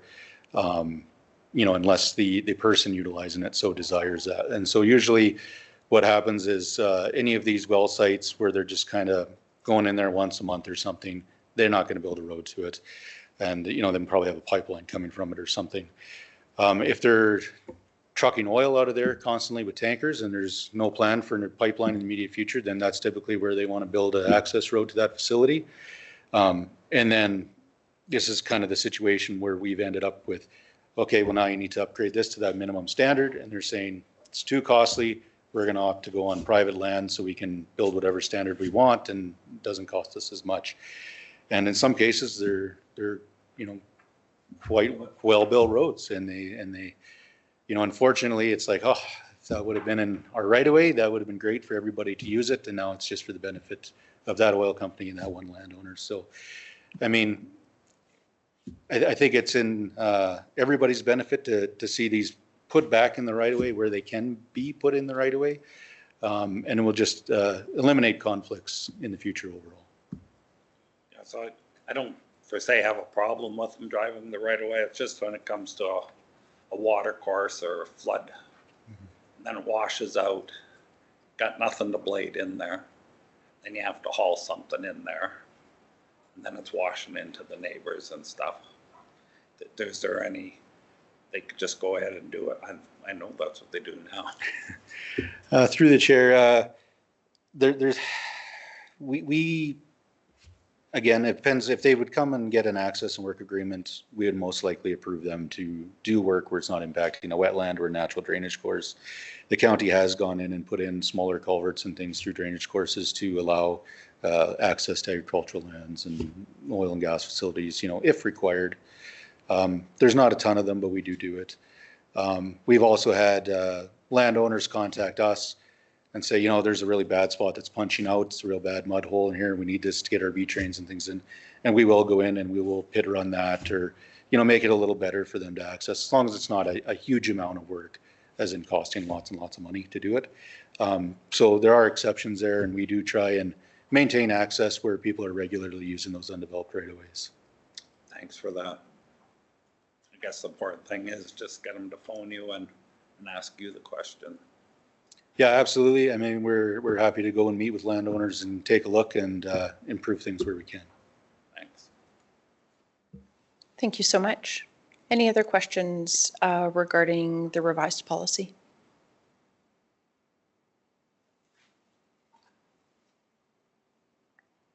Council's wishes. I'll move that council approve the revisions to policy 9.4.1 with the revised policy to become effective immediately. Thank you, Councillor Laprise. Any discussion? I'll call the question.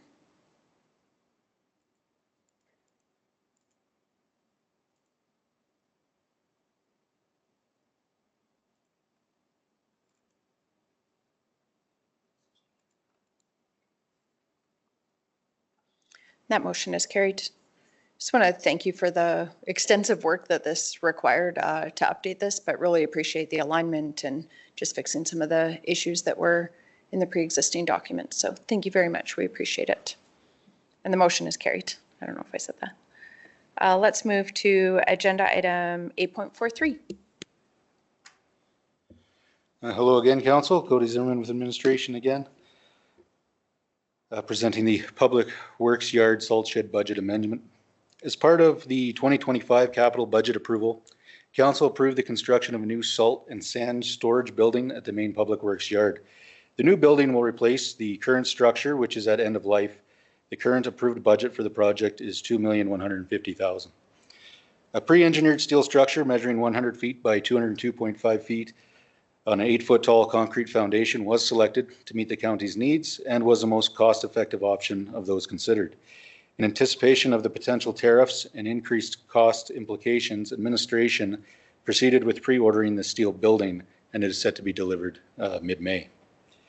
Following the securing of the steel structure and as part of the design process, preliminary engineering was conducted, including a geotechnical investigation of the site. This investigation was necessary to confirm foundation requirements, asphalt and granular base course structure, and site grading requirements.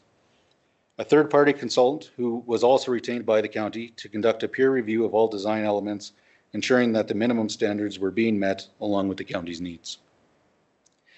The geotechnical investigation yielded that poor subsoils were present at the building location. This led to the need for a more robust foundation than originally budgeted for.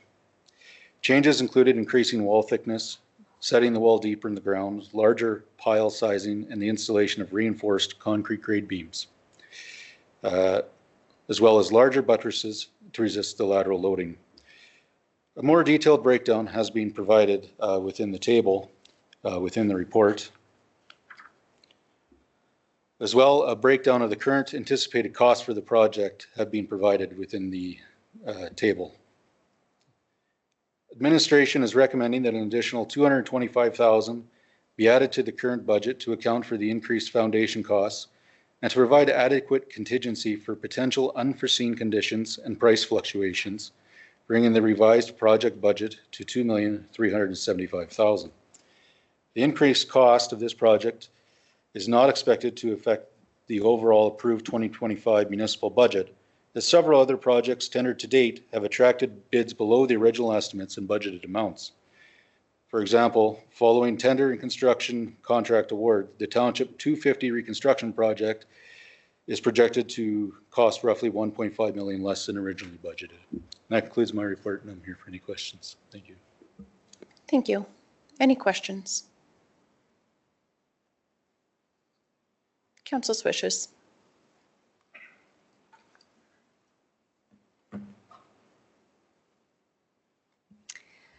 I'll move that council approve $225,000 increase to the 2025 capital budget for the Public Works Yard Salt Shed Replacement Project, revising the total project budget from $2,150,000 to $2,375,000 to be funded from unrestricted reserves.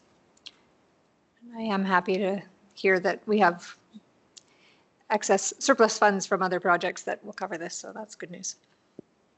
Thank you, Councillor Laprise. Any discussion? I'll call the question.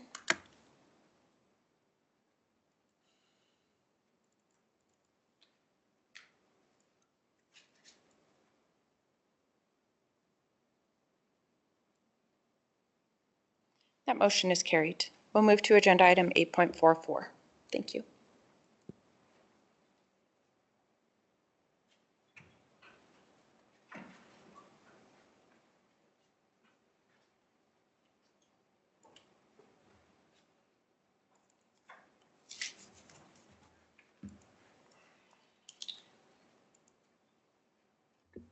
Good afternoon, Council. Jose with administration here to present the Speargrass Water Treatment Plant incident report. On December 20th, 2024, Rocky View Utility Corp, known as RVUC operator, changed the active treatment train at the Speargrass Water Treatment Plant. This second train had a faulty turbidimeter, which was not known at the time. Turbidimeters measure turbidity in units of NTU, which is a measure of water cloudiness, and transmit readings to the Supervisory Control and Data Acquisition, SCADA, computer monitoring system. In this case, the faulty turbidimeter erroneously produced a negative NTU reading, but sent it to the SCADA system as a false 0 milliamp reading. The SCADA system interpreted this 0 milliamp reading as 0 NTU, which is normally considered an acceptable treated water reading. The RVUC operator did not manually verify that the turbidimeter reading shown on the SCADA system matched the instrument itself, an operational check that should have been performed daily. The faulty turbidimeter was not identified until January 2nd, 2025, when another RVUC operator manually checked it and noticed the incorrect readings. RVUC immediately reported the contravention to Alberta Environment, and a site visit was conducted on January 7, with representatives from RVUC, Alberta Environment and Protected Areas, and the county. Despite the meter error, the treated water remained safe to drink throughout this period, as confirmed by regular post-treatment tests performed by the RVUC operators.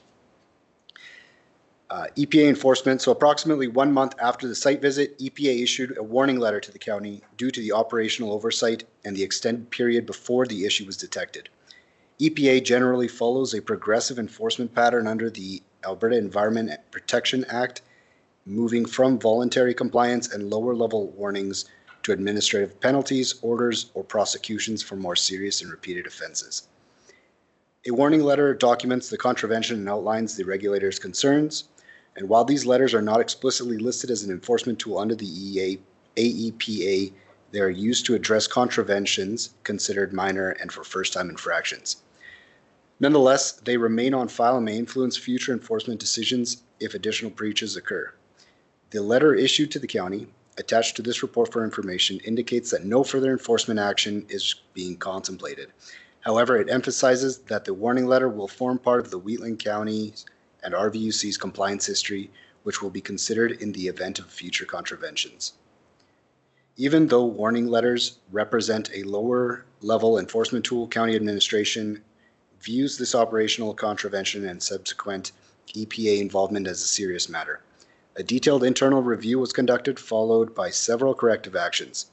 These actions aim to rectify the immediate mechanical and SCADA system deficiencies and, more importantly, establish enhanced administrative and operational practices to prevent this and similar incidents in the future. And then we've put together a corrective action plan. So following the comprehensive review of the county administration and RVUC staff, the following corrective actions were identified. I'll just list them out here. Daily field verification, equipment upgrades, SOP updates, SOP standing for Standard Operating Procedures, SCADA system improvements, incident tracking, and EPA coordination. And then as of the writing of this report, we've put together a current progress on the action items completed. Daily field verification. So RVUC is now verifying all analyzers and meters daily to ensure accurate functioning and transmission of correct readings to the SCADA system. RVUC is completing checklists as part of the manual verification process, and these checklists are being provided in Rocky View County's monthly reports to the county. Equipment upgrades. New turbidimeters have been procured and installed, becoming operational on April 8th. RVUC has also procured new glass testing cells and calibration test kits. SOP updates. RVUC has completed writing and updating the county's overall standard operating procedures. These updates incorporate the required benchmark values and testing procedures, including those for turbidity limit monitoring. SCADA system improvements. The county has expanded MPE's scope of work for the ongoing SCADA system upgrade to ensure faulty meter signals are promptly detected and accompanied by suitable alarm notifications. This part of the SCADA system upgrade is still in progress and is expected to be programmed by September 2025. Incident tracking. County administration is developing the internal incident review and corrective action plan form through Laserfiche in collaboration with the county's Laserfiche development consultant. EPA coordination. RVUC and county administration will have coordinated with the EPA to provide updates on the corrective actions. No further communication with the EPA regarding this matter is currently anticipated. County administration considers all actions associated with this incident essential to maintaining reliable and safe water treatment operations. These measures will help prevent similar incidents and strengthen the overall integrity of the county's municipal utility systems. And then just a side note that in addition to the action plan of this report, RVC's also made internal corrective actions within their organization. And that concludes my report, and I'm available for any questions. Thank you. Any questions?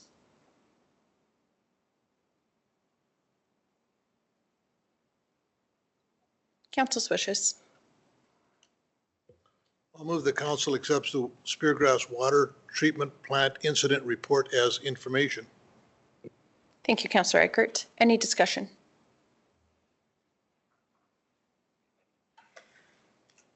We'll call the question.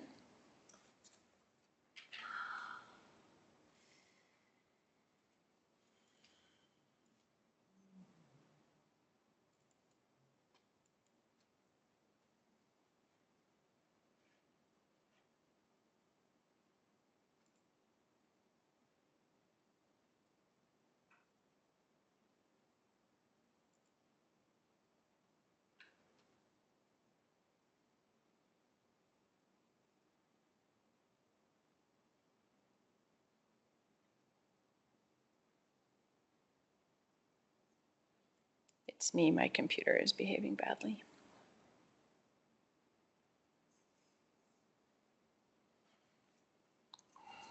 It's coming.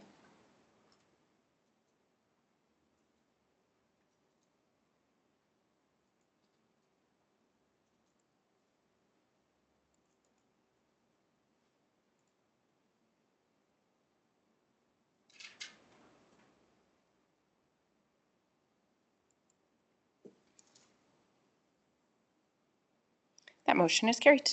Thank you so much. We will now move to two closed session agenda items under FOIP section 17 and 24. I will move us into closed session and call the question.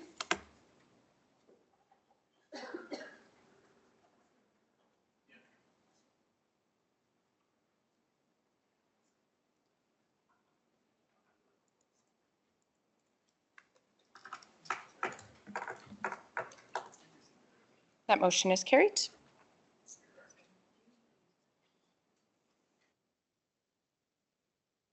Closed session, and we have motions arising. Let's go to the motions arising regarding CAO performance review first. I'll make the motion that Council Director Reeve and Deputy Reeve to sign the 2024 annual performance evaluation of the Chief Administrative Officer in accordance with Section 205.1 of the Municipal Government Act, and that a copy of the performance evaluation and a signed letter from the Reeve regarding compensation changes to be placed in the Chief Administrator's Officer's employment file. Thank you, Deputy Reeve Clausen. Any questions or discussion? On behalf of Council, I just want to thank CEO Henderson for his work leading Wheatland County's administrative team and say how grateful we are for that work that you do and the team that serves under you. Thank you very much, CAO Henderson. If there's no further discussion, I will call the question.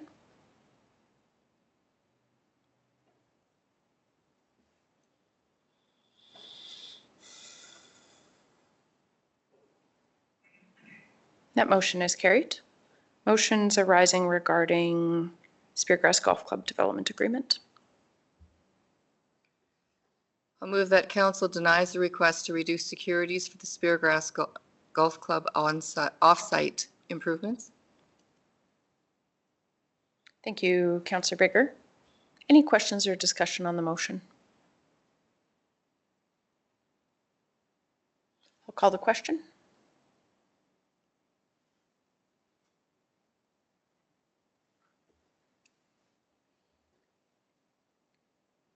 That motion is carried. I'll move that council approves the request to allow securities to be posted prior to the commencement of the construction of off-site improvements rather than at development agreement execution. Thank you, Councillor Bigger. Any questions or discussion?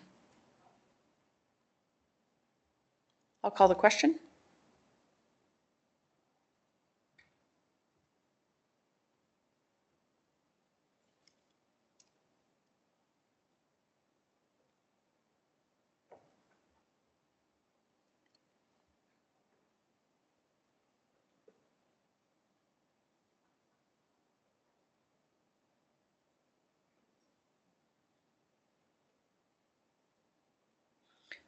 That motion is carried. And just for the public record, I'd like to note that our agenda package had a clerical error on page 136. It was indicating that the organization requesting funds was Westmount School, and that should read Wheatland Elementary School. And so our motions were accurate, just so that we are clear on where the funding from the open allocation will be allocated. With that, that brings us to the conclusion of our agenda, and meeting is adjourned. Thank you, everybody.